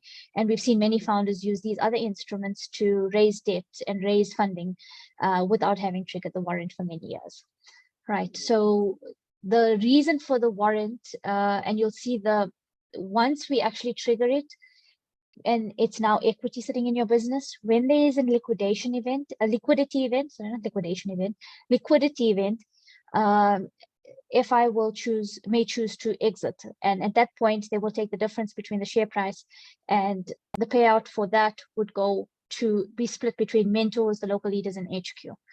And that's how we look at it, as a long-term investment in you guys, because we're putting the time in now, we're putting our skills in, we're opening up the networks to you, and our personal networks as well, in the hopes that you are gonna, you guys are gonna become unicorns, decacorns, and so forth. And there's a long-term play, whether it's 10 years from now, 5 years from now, it doesn't matter. It's a long-term play. And so that's how the equity warrant works. We also have the option to buy equity in later rounds, but again, keep in mind that when we buy equity in later rounds, shares, when I say equity, I mean shares, it has to be at the prevailing price at that point. So if your share price was $1 a share when we converted, and now you're in the third round and it's now $500 a share, that's what they have to buy at, $500 a share, in order to keep their 2.5%. If you have subsequent rounds after that, and FI chooses not to participate in those rounds, that's fine. Their 2.5% obviously gets reduced. So it's a dilutive 2.5%. It is not their 2.5% right through the lifespan of your business. So you guys probably know Udemy, yeah, whoever was part of that cohort when Udemy was in cashed out pretty nicely at the end. But again, that didn't come with any blood, it didn't come easy. It came with blood, sweat, tears, opening up avenues for them to grow and scale. And so again, this is where you make sure you leverage the network, because that's very, very important. And that's where this is an investment also into the network, right? That we're building. And we want to incentivize people to make sure that you guys have the right foundation to succeed into the future. Furthermore, it gives us also the lifetime support, because they've got equity in your business. They create all these structures that give you the support that's needed. Also, in terms of the reduced fees, a lot of the other accelerators do give funding. It's debt funding. A lot of it is debt funding. So it's safe notes, which need to be repaid, and they take equity.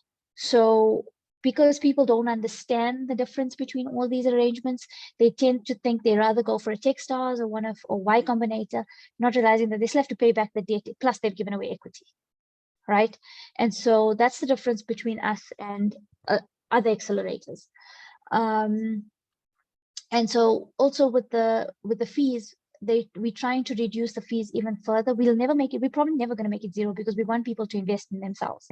We want them to commit to what they are putting their money in.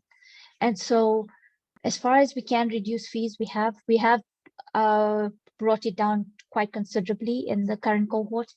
And so I don't know if it's going to go any lower. It might actually, depending on the numbers we get in. But basically those things only go for Facebook advertising. That's pretty much, and it's access to the system and maintaining of the systems on the back end. The only time that FI gets paid is when there's a liquidity event and they are able to sell their shares and take the profits from that to run the business, as well as pay out mentors and the local leaders and other people within FI that have been working towards helping you grow. I've covered all of these. In terms of your community, it's there again. So it is a 15-year option. That's a long time. Most businesses don't pass 3 years to 5 years. So it is 15 years. So do not stress about it. If you do want to have a call with the lawyers in the US at HQ, let us know. We can set that up for you. We'll give you his diary link and you can have a one-on-one session with him. He also has weekly sessions with groups to explain all of this. So if you'll need that, please let me know and we will share all those details. It dilutes over time. Yeah, and by the time they invest more money, it's like already they're half diluted. So our closing advice. Again, I've been saying this, you are responsible for your own success. You need to make it happen. You're going to make it or break it. We are here just to support you either way. Move fast, embrace these challenges, because this is going to be the easiest session you've had yet. And it is an indication of future performance. So those that, especially at the idea stage, if we see they've fallen out or we've dropped them, it's often that they never made traction once they've left. And so we definitely can see that when people put in the effort within FI and with the teams, that they do go far. Because if I speak to the alumni from, it was just before graduation with our last cohort, they were like, we don't know what to do with our time anymore, because we have sped up so fast and now we're moving at a different pace. And their teams are now moving at a different pace. And that's another thing that's quite important. Bring your teams along the journey.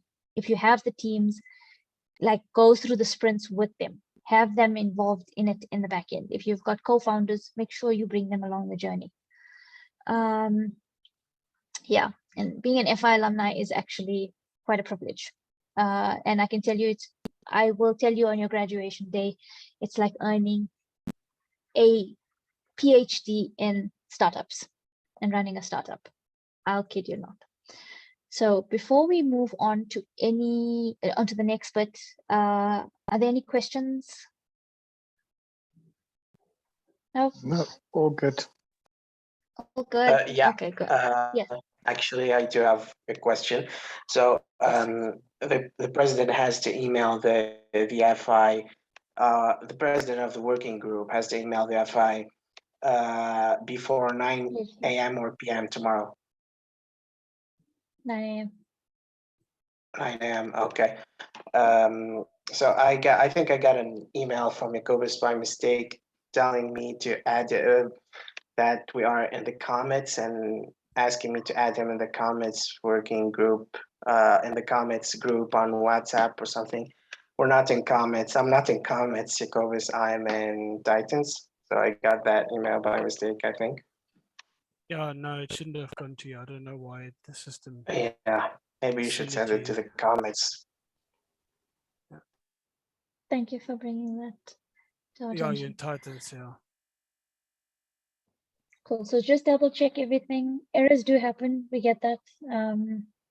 So just give us a shout if you see something that's funny and there's an anomaly, like there was an assignment issue. That happened because we changed dates in terms of our go live. We were supposed to actually start the cohort 2 weeks ago. And so when we did the changes didn't roll through. That's the other thing. Please copy and paste all your assignments into a Google Docs or a Word document. Copy and paste, or again, I should stop saying assignments, the sprints, all the questions, copy and paste it into a document.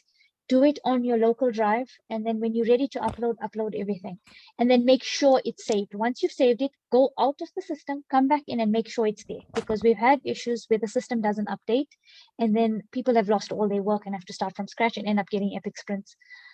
We don't want to see that happen. So please, we don't know what causes it yet. Sometimes it is you've got multiple screens open of the deliverable, or you got the portal open on different screens. You know, on different tabs, and so it causes a conflict and one overrides the other, but we haven't been able to overcome that. So please just copy and paste everything onto another document that's offline, and then upload it when you're ready. Also keep it, because you'll need it for future use. Once you graduate, you lose access to everything, and then you get access to whatever is there for the alumni. Dipti, you got your hand raised. One of the things, I forgot what I was going to say. Oh yes, when we mark assignments, so when you complete an when you complete a sprint, it'll show as completed, and then when we mark it as incomplete. So it doesn't mean that it's incomplete by the due time. It's incomplete because there's changes you need to make on the sprint. So by the due time, the sprint needs to be completed.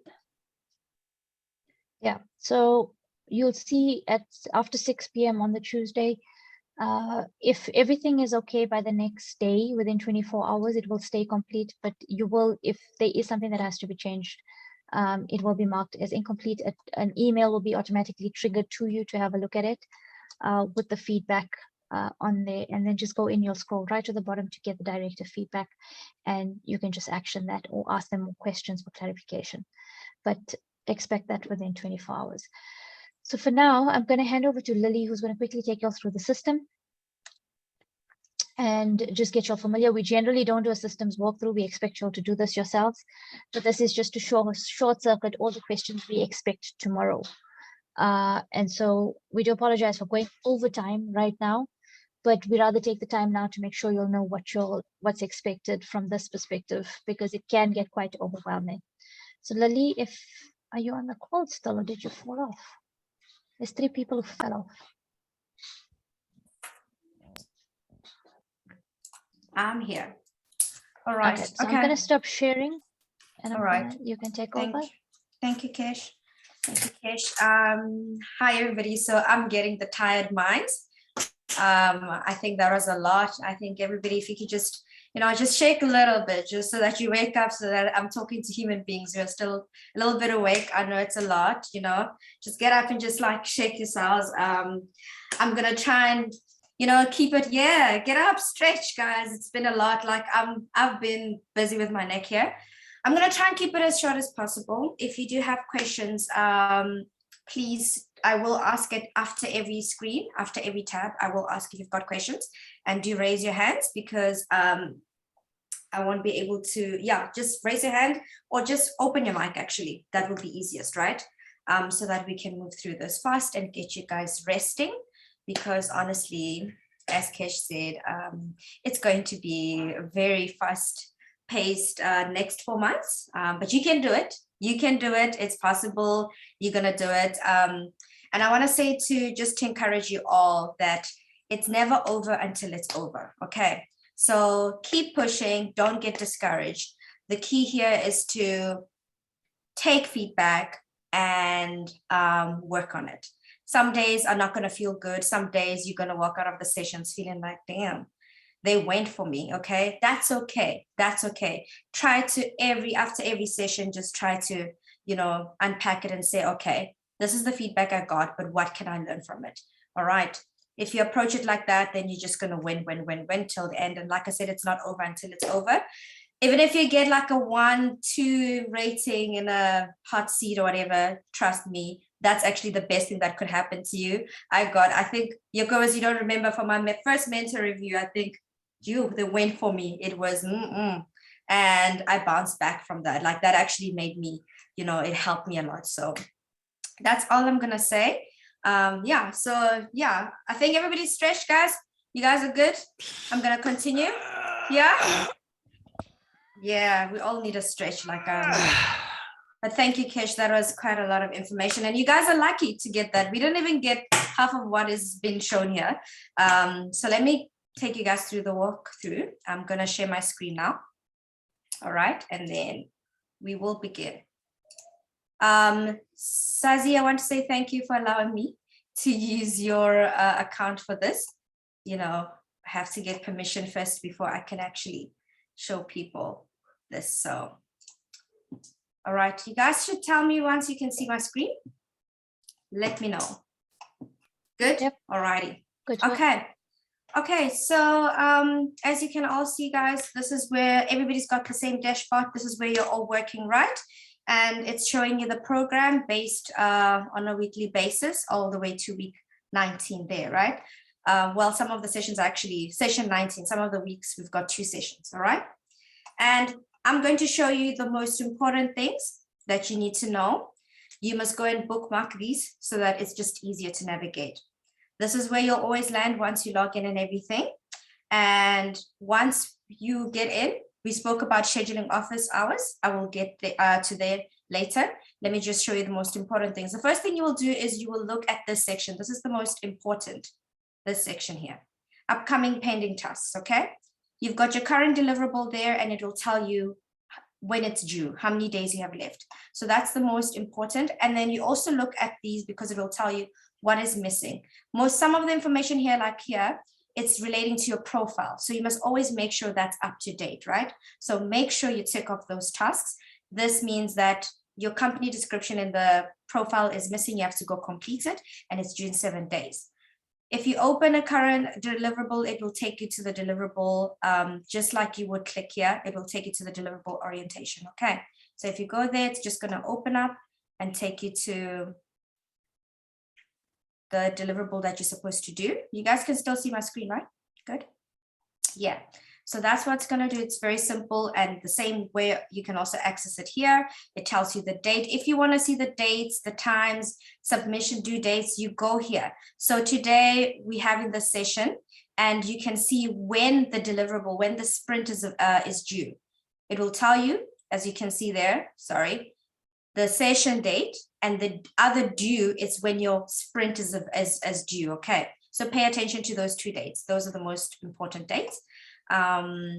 Yes, and then on this page, we've also got, this is just networking sessions that you can attend. We encourage, as Kesha said, we encourage you to just, take advantage of your network. So when you do get time, you will be very exhausted throughout the program, but when you do get time, try to join some of these networking sessions. And I'll later touch on the dropout button there. Then the other important section is your guides. So guys, you would have this, this section here, which is your guides, right? This is where you're going to, it's going to be actually where you play most of the time. This is where you get most of your resources. Make sure you get familiar with this. These are very helpful. These are the best tools you will get. This is like your toolbox throughout the whole course, okay? Throughout the whole program, this is your toolbox. Make sure that you go and you find out what's in each and every one of those. I'm going to touch on the important ones that you need to go and look at today, hopefully, or early tomorrow morning. And that's going to be the founder guide, the hot seat guide, and how to contact mentors. Keshni touched on setting up office hours with mentors and all of that, but you can also just go read so that when you do engage mentors, you do know what to say and how to sort of like chat to them, okay? So the first one being the founder guide. Let's just have a look at that. So this is just an overview, just so that you can, what to do before the semester starts, and, just telling you more about what Kesh has discussed, the semester, the format, and all of that. And then your hot seat guide, as you guys know, every session you will be pitching. So This is just the guide just to get you guys prepped. As mentioned, you will be pitching, you must be prepared. Each and every session you can be picked. So just be ready. This is gonna help you guys just, you know, start learning how to better present yourselves in the hot seats.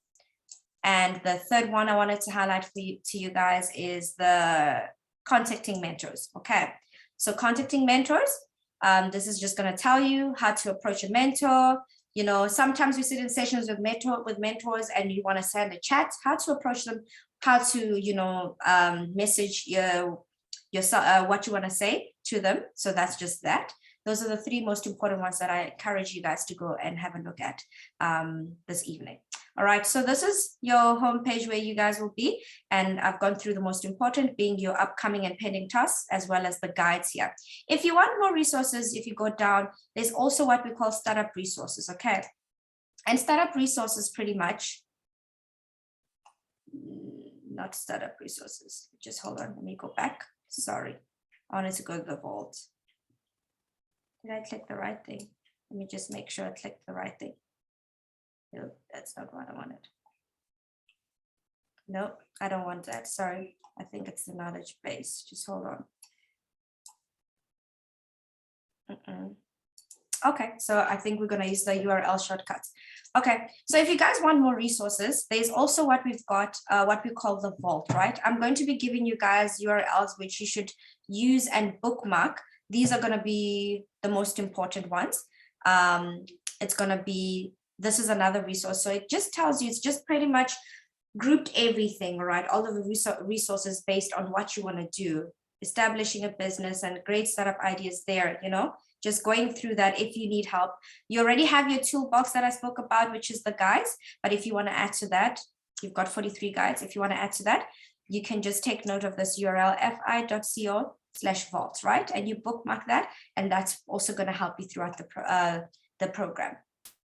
A second one that I want to show you guys is we spoke about partners. Keshni touched on the number of partners that we have. If you want to go check out our partners and everything, literally all the URLs are the same, just fi.co then /partners.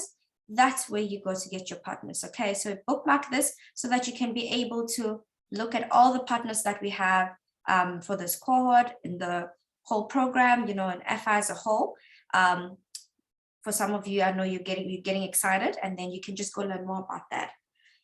The other one that I want to show you guys, just hold on.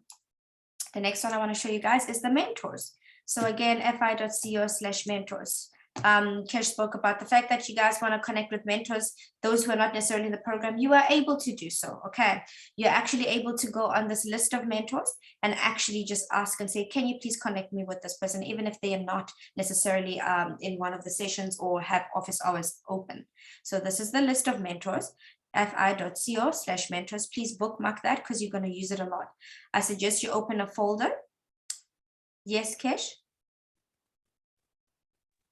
So I want to say on the mentors, there's also, we've put the LinkedIn profiles there. So you're more than welcome to connect with them on LinkedIn and tell them that you are part of the cohort. So that they just know from where you're coming as well. So yes. So if you want to contact them directly on LinkedIn, do as Kesh just said, or otherwise you can just tell one of the local team members to then put you in touch with them, right? So that's with the mentors. And then before I go show you guys, then the office hours, I'm going to show you how to get to the office hours, but I also want you guys to save this URL, okay? So fi.co/o hours, that's your office hours. You're going to be coming to this page a lot, so just bookmark it so that it's just quicker for you to access office hours. All right, so let's go back to the home page. So when you are here on the home page, you're able to set up office hours. You go into schedule office hours, and it will give you a list of which mentors have opened their hours. Right now, we can see a few mentors have opened their office hours. There we go. Let's say maybe you want to book with Samir, and you can look at when is Samir available, and August 27th, it's got one slot, and you can see what Samir is going to be mentoring about, what those office hours are actually dedicated to, right? And as you can see, it's business models and GTM sales, distribution, pricing, and this is exclusive to B2B SaaS companies. So if you're a B2B SaaS company, then obviously you might want to set up hours with Samir. Okay. So if once you've booked and you've made, yes, Kesh, sorry. Hello, Kesh. Apologies, I didn't lower my hand. Oh, okay, no problem. Once you've actually booked, let's say you click here, you want to book, it's going to do that and it's going to show you everything. Then you're going to have to click book hours. I'm not going to click book hours because it'll actually, secure the slot for Sazi with Samir.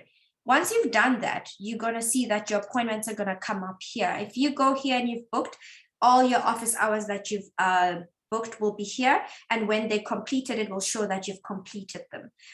After an office hour session with a mentor, you must go and actually rate. Okay, so make sure that you do that as well when you're done with office hours, and the mentor will also do the same. Let's go back here. I think that was pretty simple. So far, are there questions in terms of what we've discussed? Any questions? Please just open your microphone. Just relating to office hours, do we have limitations on how many of those we can get? And yeah, basically just. No, it's all about the availability of the mentors. Mentors will set a limited time, but then if they're available and you can book, you are more than welcome. Obviously, if you've met with a mentor, there's no point in then meeting with them over and over again unless you've set up to follow up, but there's no limitation. Oh, okay, cool. Okay, all right. Okay, so when you are busy with any more questions before I continue? I want to touch on the sprints. So quickly, Lily, could you just show them the 2 ways to get to the deliverables? One through the menu at the top and then choose the buttons, the little block, the little round circles. I'm going to do that just now. I want to first see, anyone's got questions? I do, Lily. I'm assuming that that drop-out button there was put there intentionally as a temptation. Which one? Yes, I'm going to get to that. I'm going to get to the dropout. Yeah, it's like bold red, right? Like shouting, screaming at you, like, press me, press me. Yes, what's your question around that? Let's see if we can address it now or pin it for later. No, we can pin it for later, not a problem. Okay, all right. Well, I'll touch on the dropout. I don't want to entertain that right in the beginning now. Okay, so for your deliverables, right? Sorry, just one question from me. So I might have missed it. It's been a lot that you went. It's been a lot. Yeah. Yes. I just wanted to make sure that I understand. So the office hours, is it compulsory for me to book office hours? No. A week or no, it's not compulsory for you to book office hours. It's really up to you. But trust me, you are going to book office hours. You are going to book. So just to answer that, it depends on the weeks. Most of the weeks are not compulsory, but there is, I think, 4 of the weeks in total that there is a compulsory requirement, but most of them are not. Your biggest value is in the network. So I really would suggest not even like entertaining not booking office hours. There's no way you won't book office hours. You're just going to book it. You just watch, like you're going to. Otherwise, how are you going to get through the program if you're not seeking help? Because that's what office hours is all about. Yeah, does that answer your question?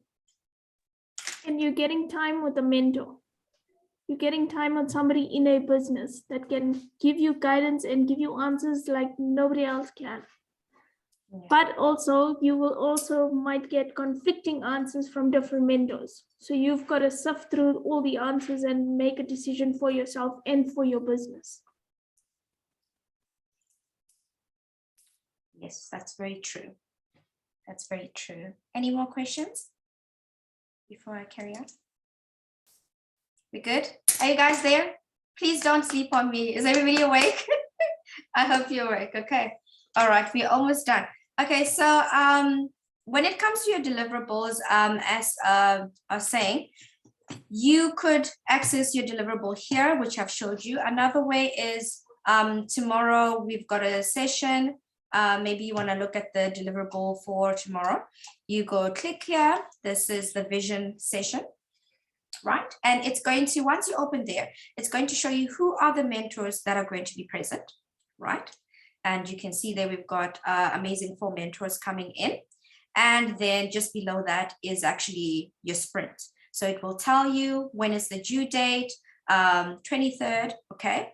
And you can get started on the work. Remember, Kesh did say you guys must save. What I did, and I think Jacobus and other people did when we're in the program, we created Google Docs. You know, you don't want to work only to lose the work, right? You don't want to do that. So we created Google Docs. In fact, what we did in the beginning with my first group, we had this the whole curriculum, and we just did all the Google Docs, right? Then you've got them there, and then as you're working, you just upload your work here. So make sure you save your work. Make sure you go out, refresh, and check that it's saved. But I would say work on Google Docs or on or offline as well. It's fine, on Word, and then save your work here. Just copy and paste. All right. When you are copying and pasting, you will have to just make some changes because some of the format is not supported here. So just make sure, and make sure every link. This is the most important thing. Make sure every link is a link there and it's saved as a link. Otherwise, your success associate is not going to be able to see it. And it's quite frustrating. I've been on the other side where I'm like, but I've got the link, I put it up, and it's like, they don't see it. So make sure your link shows as a link as well. That's very, very important. All right. Any questions about this? About your deliverable? So once you've done your deliverable, every deliverable, in every single deliverable, you will have to upload. I think I see this one. Oh yeah, it does. You will have to upload a video. Yeah, which I'm going to show you where else you save it. All our deliverables, you'll have to upload a hot seat pitch video. This is because you have to start practicing and get comfortable with actually telling people about your business, learning how to convey that as fast as possible, learning how to, in a few minutes, telling someone what it is you do and how you're different. So that's going to help you in terms of training, practicing to do that and getting better and more comfortable, right? So in each and every sprint, there will be that. The duration will differ. You must just check the requirements. As you're progressing, the duration changes, even the format changes in some of them. All right, but most of them will just be a standard video where you just do a hot seat pitch video, and then that helps you practice for your sessions, because in every session there's a possibility you might pitch. The point is to make sure that your pitches are changing every week. If you rehearse, if it sounds the same as the last week, then something is not working. All right, so try to keep away from just saying, like, sticking to the same structure and saying the same thing. Take feedback in and work on it and improve on the last time. That's how you do it. And it's also when you see yourself, I found value in watching myself and how I present. You get to see how can you improve your presentation skills as well. Okay, or rather your presentation skills and how you are as a speaker. When you go after, when you're done with your sprint, just below that, there's something very important that I found very helpful. And I think a lot of people overlook this. You will find that there's reading resources and there's required resources, and then there's just general resources down here. I would advise you, I've already showed you some of the guides that you should go and read, but try to, at a minimum, go through the required, because all of them, they change with every sprint, okay?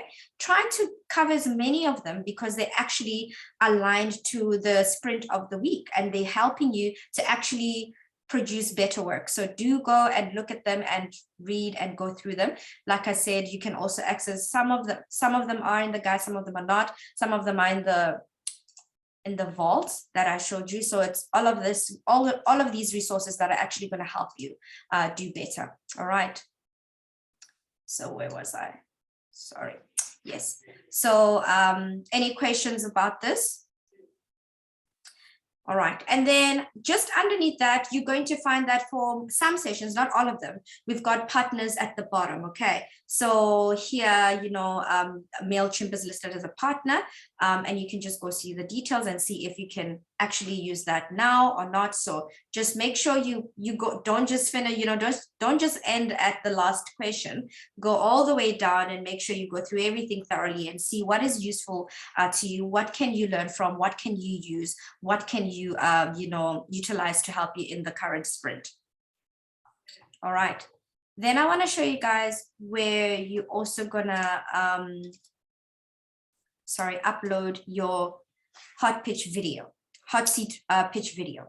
So you will see here that we've got an upload weekly pitch. So most people forget to actually update this video, but please do every week. You have to upload the latest one, okay? So just because there's the old one, don't forget to upload as you do your sprints to keep updating this one. So please put your latest one here. We also utilize it. It helps us as well to just see how you've improved from your last one. It's also, like I said, you know, you want to do these videos and you want to make sure that you're improving week to week, because it's going to help you. It's going to help you in terms of pitching. And by the time you get to your first mentor review, you will have built up a lot of confidence and you will be a stronger presenter, right? And a better speaker. So do that. That's another place where you upload your weekly videos, pitch videos. All right. Any questions? Anybody? Any questions? I hope you guys are not asking questions just so that we finish quickly. I know, but this is the time to actually ask questions if you do have any. Otherwise, I trust you are all good. I just have one around the weekly pitch videos. And I also want to touch on the partners, but really first. So let's say you have a really simple concept, right? And I did hear you say that a lot of these videos are just on progression. Say you have a simple concept like we sell Coke with no sugar. How do you then judge whether or not it's improved over, say, a span of 8 weeks or 9 weeks if it's such a simple concept? Does that count against you? And also with the partners, right? Is there any actual benefit to the founders engaging with the partners that are linked, the discounts? Yeah. Yes. Okay. Yes. So with the partners, yes, we've got discounts like I think I showed you guys. So the same partners you're going to see at the bottom of each sprint are the partners I showed you. Let me just quickly access. Are the same partners that I showed you when I was here, when I was showing you this page. So like it was mentioned, some of them you can access those discounts now, some of them not yet, only after graduation. Okay. Okay, gotcha. Okay. So, and then so in terms of, yes, sorry, Lily, in terms of the partners, it's up to you to use who you want to use. You're not obliged to use any of them or all of them, but they're all there at your disposal. So that is, again, your prerogative. Sorry, what was the first question? I missed it. The other question was also about if you've got a simple concept, how do you then judge that your pitch has improved over through the feedback from mentors every week? And you will, I promise you, you will see changes from week to week. So, so in terms of your pitch, you're selling sugar-free Coke, okay? So now that is not your pitch. Your pitch needs to include how many users will be interested. Your pitch needs to include how are you going to fund that? How are you going to make that? Your pitch needs to include, so there's a lot of things that gets onto your pitch beside just a simple concept. You know, the pitch needs to include how many users have you sold it to so far? And how many more users can you sell it to? Your pitch needs to include how big is the market for sugar-free Coke? The pitch needs to include how many partners have you already signed up? The pitch needs to include, do you own the intellectual property of the recipe for your Coke? And now suddenly 1 minute is not enough. Even 5 minutes becomes hard because there's more and more and more things that I am looking for, that investors are looking for. Okay, so it's not just about a simple concept. It's about everything around. It's about the execution of that simple concept, and you will change your pitch. If you don't change your pitch, then we are not doing our job. But let it be noted. Okay, thank you, Kobus. Thank you, Kobus. And I'd like to add on to that to say, just as something to give you a guideline, when you do start in the beginning, I mean, I'm sure maybe you guys are already familiar with this, but you start with an elevator pitch, right? In a Mad Libs format, and it's like simple one-liner. And you build from that, exactly what your Kobus was saying. Then you build from that and you start adding, you know, expanding on it, you know, all about that, about your market, everything. And you will also see as you're doing that, there'll come a point where now you start having to put together pitch decks for those who don't have. So that's how the process is going to go. We're going to start there and then we're going to start building. So there's no way your pitch can stay the same. By the time we're done, I think we start from a minute. Your elevator pitch is what, 30 seconds a minute, all the way to 5 minutes, which by the end of it, you will feel like it's not even enough. Like you can't even fit everything in 5 minutes because now you've got a full pitch deck that you have to actually go through. So yeah, definitely your video, your pitch video will change right through as you're going through the program. Thanks very much for that. Appreciate it. Okay. All right. Okay, any questions before I start going into ratings? Kesh spoke about ratings and not having revenge ratings. I want to go through that. So one more thing. For your pitches every week, if it's going to be the same, we're going to ask you to do it again. It has to be a different pitch or a different version of the pitch or an updated version of your pitch every week. You can't submit the same thing every week.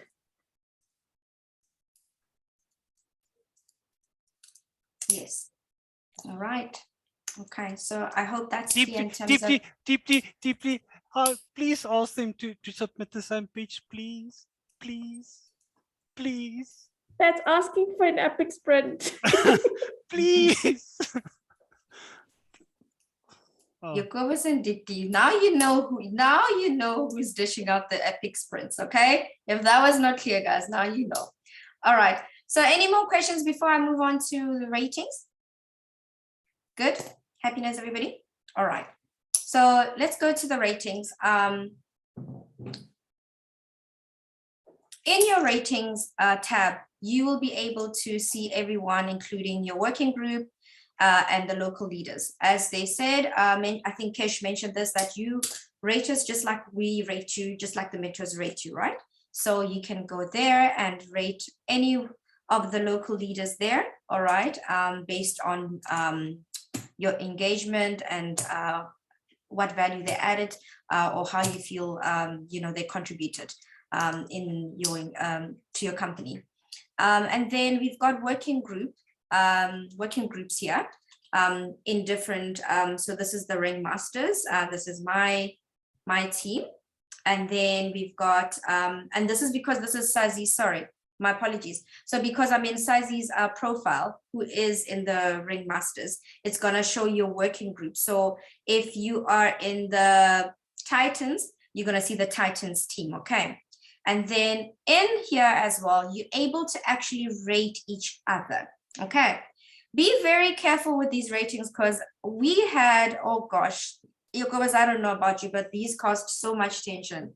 Like, ugh, you know, not the ratings, this bubble here. Kesh, I don't know if you see that. This bubble here is where you can comment, and those comments are public. So if you click here and you write anything, Monique, I'm opening Monique's one, and you write whatever, everyone is going to see what you said about Monique. And I think there is a sprint that does require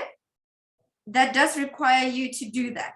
And that really, guys, when we say walk into this program with an open mind, don't take anything personally. It's all for your good, all right? Please don't let these cause tension.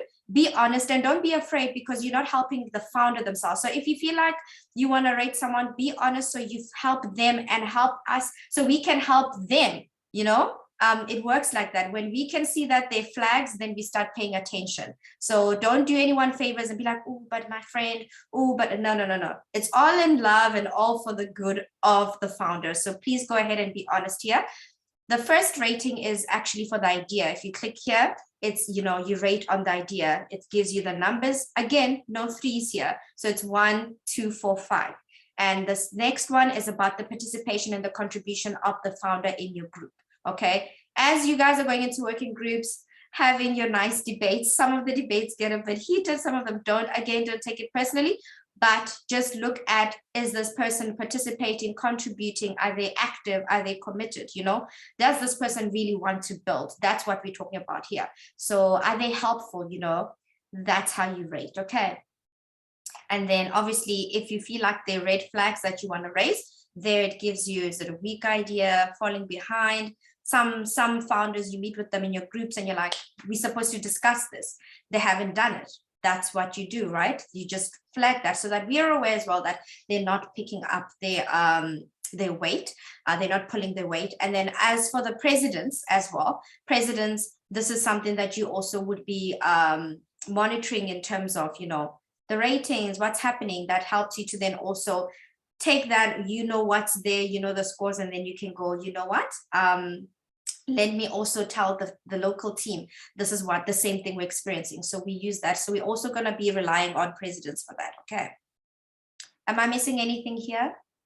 Kesh, anything you want to add? Jacobus, Dipti, Kumzila, anything you guys want to add here? Can you scroll up a bit?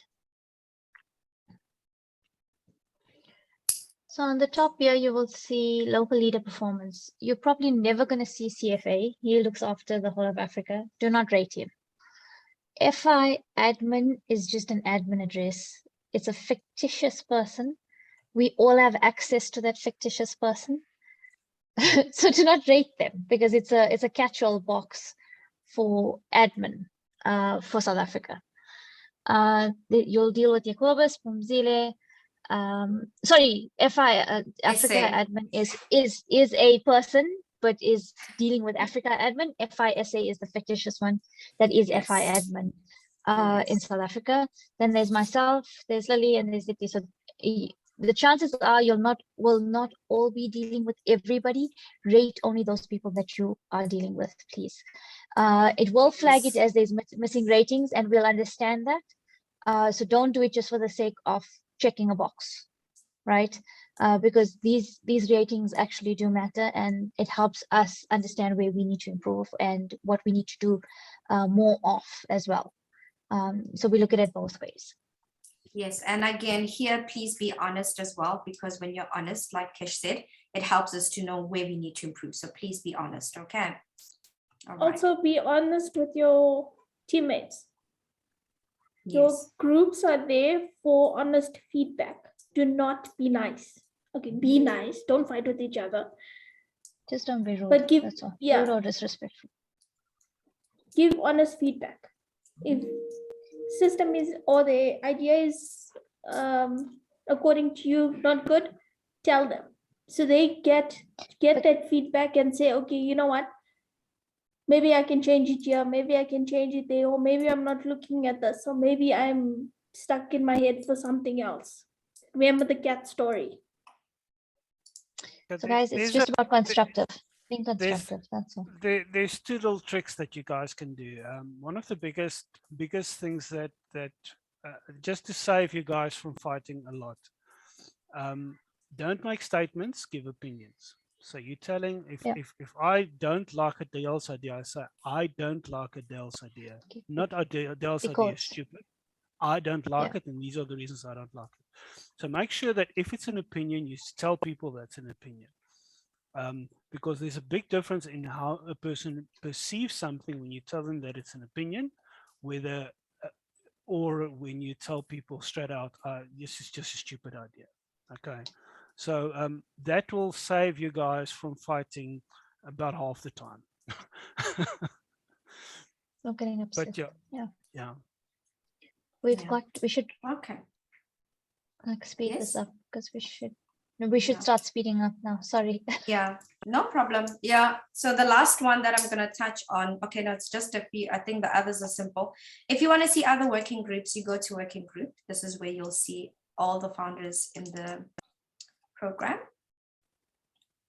Now my computer is freezing. Yeah, there we go. And this is going to show you all the people in your working group as well as people in other teams. Okay. And this is where everybody is. If you want to, I mean, by now you've got their contacts there. Everybody's in the WhatsApp group, but if you want to also just directly contact them, there you go. And they're linked in. Okay. All right. And remember to update your profiles.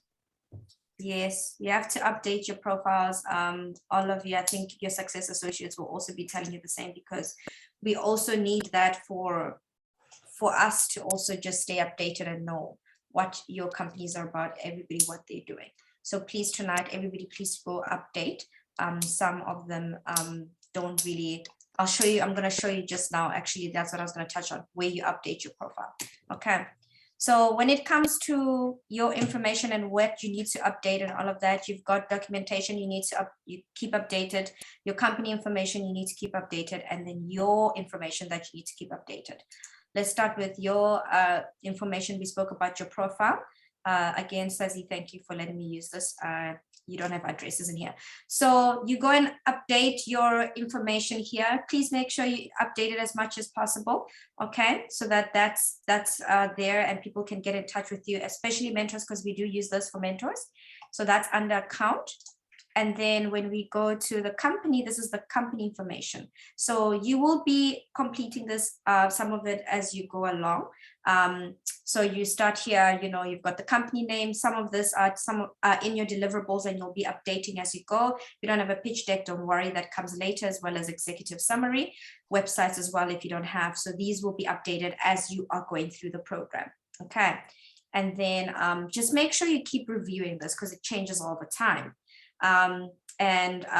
You saw that in 7 days, you have to complete these sentences. So go and do that before the due date. You saw that on the home page, on your dashboard rather.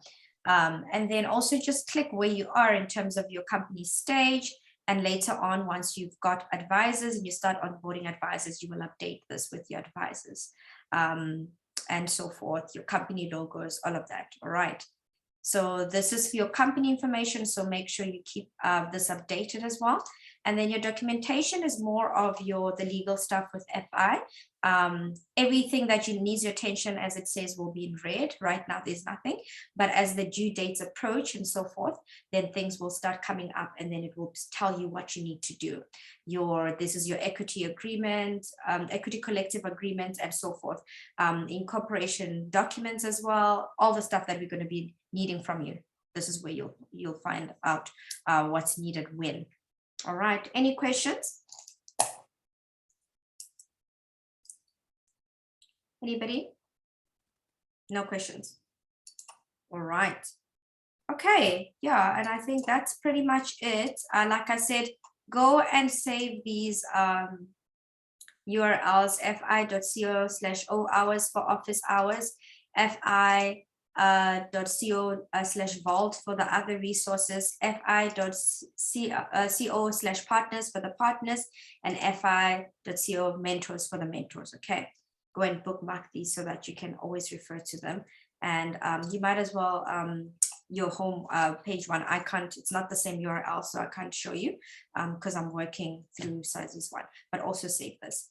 So if nobody has questions, that's it with the website. Oh, sorry, the dropout button. Yes, just in its boldness, it grabbed my attention as I was about to sign off. So let's get to the dropout button. The most interesting thing, trust you guys. Trust us when we say it's as interesting for us as it is for you when you press that button. We also just go clutching our pearls when we get there, like, what? Who's that? You know, who requested that? But pretty much, we've spoken about the program, how demanding it is, how hectic it can get, all of that. So if you feel that the pressure is a bit too much and the timing is not right? Remember, there's no one who's losing here. You're just saying, it's just not for me right now. you are more than welcome to go and request to drop out. I will not press that, Sazi. I will not do that to you, because if I do that, then yep, I would have caused a lot of trouble for you. So when you click that, it just means that you're requesting to drop out, and we will get that email that also unsettles us and, you know, rattles us a bit, and then we will make sure we're not just going to let you do it. We're not just going to let you drop out. We're going to try and find out what's going on. Why do you want to drop out? You know, but it is your prerogative. If you do want to drop out, we do understand, and we're not going to force you, but we are going to actually try and be like, okay, let's understand what's going on. But guys, don't get lured into all that red. It's like that glowy red. Stay away from it. Okay, let's try and stay away from that glowy red button for now. Stay away from the light. Stay away from the light. I think you guys did this on purpose. You guys have been watching too many Navy SEAL movies. Too where many, they ring the bell. you know, psychological tricks, No. right? Like, just, yeah, it's like, that's what we've been doing. You're right. You're right. Not the light you need to follow. Yeah. No. Any questions about that? Any questions about the dropout? If we click it, it's not going to automatically, like if it's an accident or nothing like that. No, an accident, just if it's an accident, just let us know, because we need to then tell HQ that it's an accident, and they need to re-enroll you. Yeah. Okay. Yeah. Perfect. Yeah. So it's not going to like make the whole thing vanish once you drop out and you're blocked and you can't access. No, it's not that instant. It's kind of it's almost a double opt out. It's there's a double opt out, so we need to approve the dropout as well on our side. Okay. All right. Okay. All right. I wish each and every one of you all the best. Guys, remember, just like these next 4 months are so important. Make sure that you make the sacrifices you need to make in terms of time. That's the only way you're going to get to the other side, but it definitely is worth it, and we're here to support you. As you can see, we've taken so much time just to go through this. I didn't have these things. We just had to like sort of like figure it out, you know. So you guys are so blessed to have such an amazing team supporting you, and we are all here for you. Don't be afraid to engage, reach out to us. Okay, well, I know there's a lot of scary talks, but all these people who are seeming scary, they're actually soft, kind, nice people. Yes, we will be strict because we have to, but actually we're here to see you win. All right, I'm done for the night, so good night to everybody. I'm not dropping off, but I'm gonna hand over back to Jacobus. Kirsten, do you have anything else to say, or can I break them into the groups? You can. Let me just bring up the screen quickly about the working groups. There you go. Okay, ladies and gentlemen, so I'm quite fresh still, so we're going to break into working groups for an hour, and then afterwards I'm going for 15K run. So anybody that wants to join me are welcome. We're with you in spirit. We're with you in spirit. Okay, so yes, I want to get this meeting over as quickly as possible at this stage because I am tired. Ladies and gentlemen, what we're going to do is we're going to break quickly into the groups. Just to give you a chance, I think most of the groups have already decided on a president, and you need to also give me a vice president, please. And before tomorrow morning, 9 o'clock, I need the president and vice president. Just quickly, in terms of the roles, you've all already received several emails around the president, but let me just refresh your memory quickly. The president runs the group, sets up the meetings, represents you with the directors, and needs to give a weekly feedback on the founders. The president is also responsible to give us feedback in terms of if there's any founders that are struggling, either to keep up or for any other reason, so that we can take appropriate action or at least have an idea of what's going on. Because we don't interact with the founders every week, it's very easy for us to miss things. Every week we're going to ask the presidents to give a 1-minute feedback in terms of what is going on in the groups. Please give us reasonable feedback. If there's a problem, let us know. Don't. Okay. Please do some tactical planning. In other words, do the effort as the president and make sure that you have some planning in place in terms of how you're going to reach the deliverables, in terms of the sprints and the different things. Do discuss it. we are very serious in terms of when that the data or the feedback that you do give on every assignment or every question within your sprint, that those questions are actual valuable.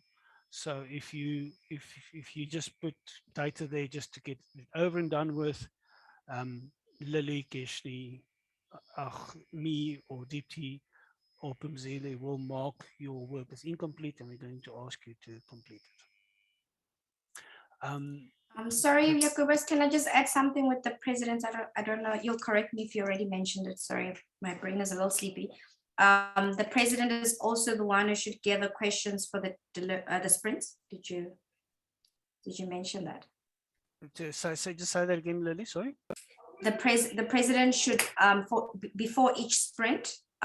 Remember, when they raise questions, they should collect and gather all the questions from the group regarding the next deliverable. Yes. Yes. Okay. All right. So yeah, so the president needs to communicate with the leaders, so that because there's a lot of people, so we sometimes get overwhelmed. So please do. Our program works slightly different because you have the success associate that you've got direct access to, but the leaders are supposed to collect. Any problems that you have, the first point of call is supposed to be the president, and then the president can handle it from there. For now, what we're going to do is I'm going to break you into groups. Please make sure that you have selected the president and a vice president. Once you've selected that, you can, by the way, drop out your group, move to the other group if you need to be, if you're in the wrong group. Once you've selected the president and a vice president, you're welcome to go to bed or come and have a quick 15K run with me. Very, very welcome. I'm in Gauteng, so if you want to drive through quickly, we can do that. But once I've broken you into groups, once you've selected your president, your vice president, please feel free to leave the meeting. And we will see you tomorrow for Vision. And that's all from me. Anything from you, Keshni, or any of the other leaders? Yeah, so quickly on the working groups, as you guys go into operations, just be cognizant of time, of each other's time as well, because we have had complaints before around it not being structured. So I would suggest you'll start off with just understanding everybody who's there and have a agenda that you'll stick to on a regular basis, just to keep it in time. And the time management is quite important, because you all are expected to do 2 a week or something, and that can get quite hectic if you're already running businesses or working or anything of that sort. And some of the groups are big. So just at the back of my mind, I was just thinking about things that came up as an issue previously. But other than that, guys, welcome. We are excited to be here. We're excited that you guys are here, and we're looking forward to the next 4 months with you guys and getting you all to graduation. I actually love the entire cohort to graduate. So if we can make that happen, yes, we all in. Very, very best. Let's try and make that happen. Yeah, we are definitely all in. And remember, we are here. You've got the channels to get hold of us. I'm open to receiving WhatsApps whenever you need. So don't stress. I'll answer when I can. And good luck. See you guys tomorrow. Okay, I'll break it up. Oh, See 6 you p.m. soon. sharp, guys. Those who weren't on the call when we started, you guys get marked as absent. Not a good thing. So.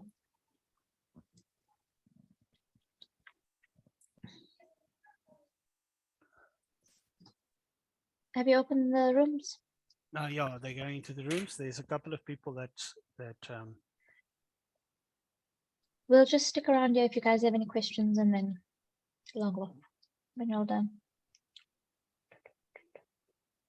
Where is Leonard? Leonard, you can just put yourself in the right group.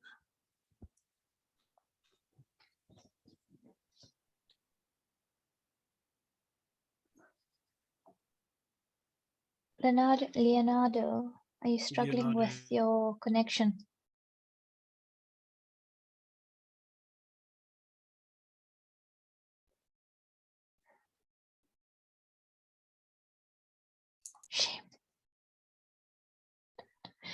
Leonardo, Are you not able to Leonardo? join? I'm joining now. I'll join Okay. shortly. All right. Are you okay? Because you seem very tired. You're on mute. Are you swearing me or while you're on mute? Yeah. I've been working since when I woke up. So. Where are you based? Nigeria. Yes. Oh, so you're the same time zone as us. What's the time there now? It's 39 p.m. So an hour same behind. as, yeah, same as us. Yeah, same time as us. All right, I'm leaving now. Cheers, guys. Right. Whew, that was long. That was a long session. It was, and I knew that was going to be long because of how much we had to cover. Where did everybody go? So we can drop off. Did they leave? Oh, and Dipti. I can't see. Oh, Dipti there. Why can't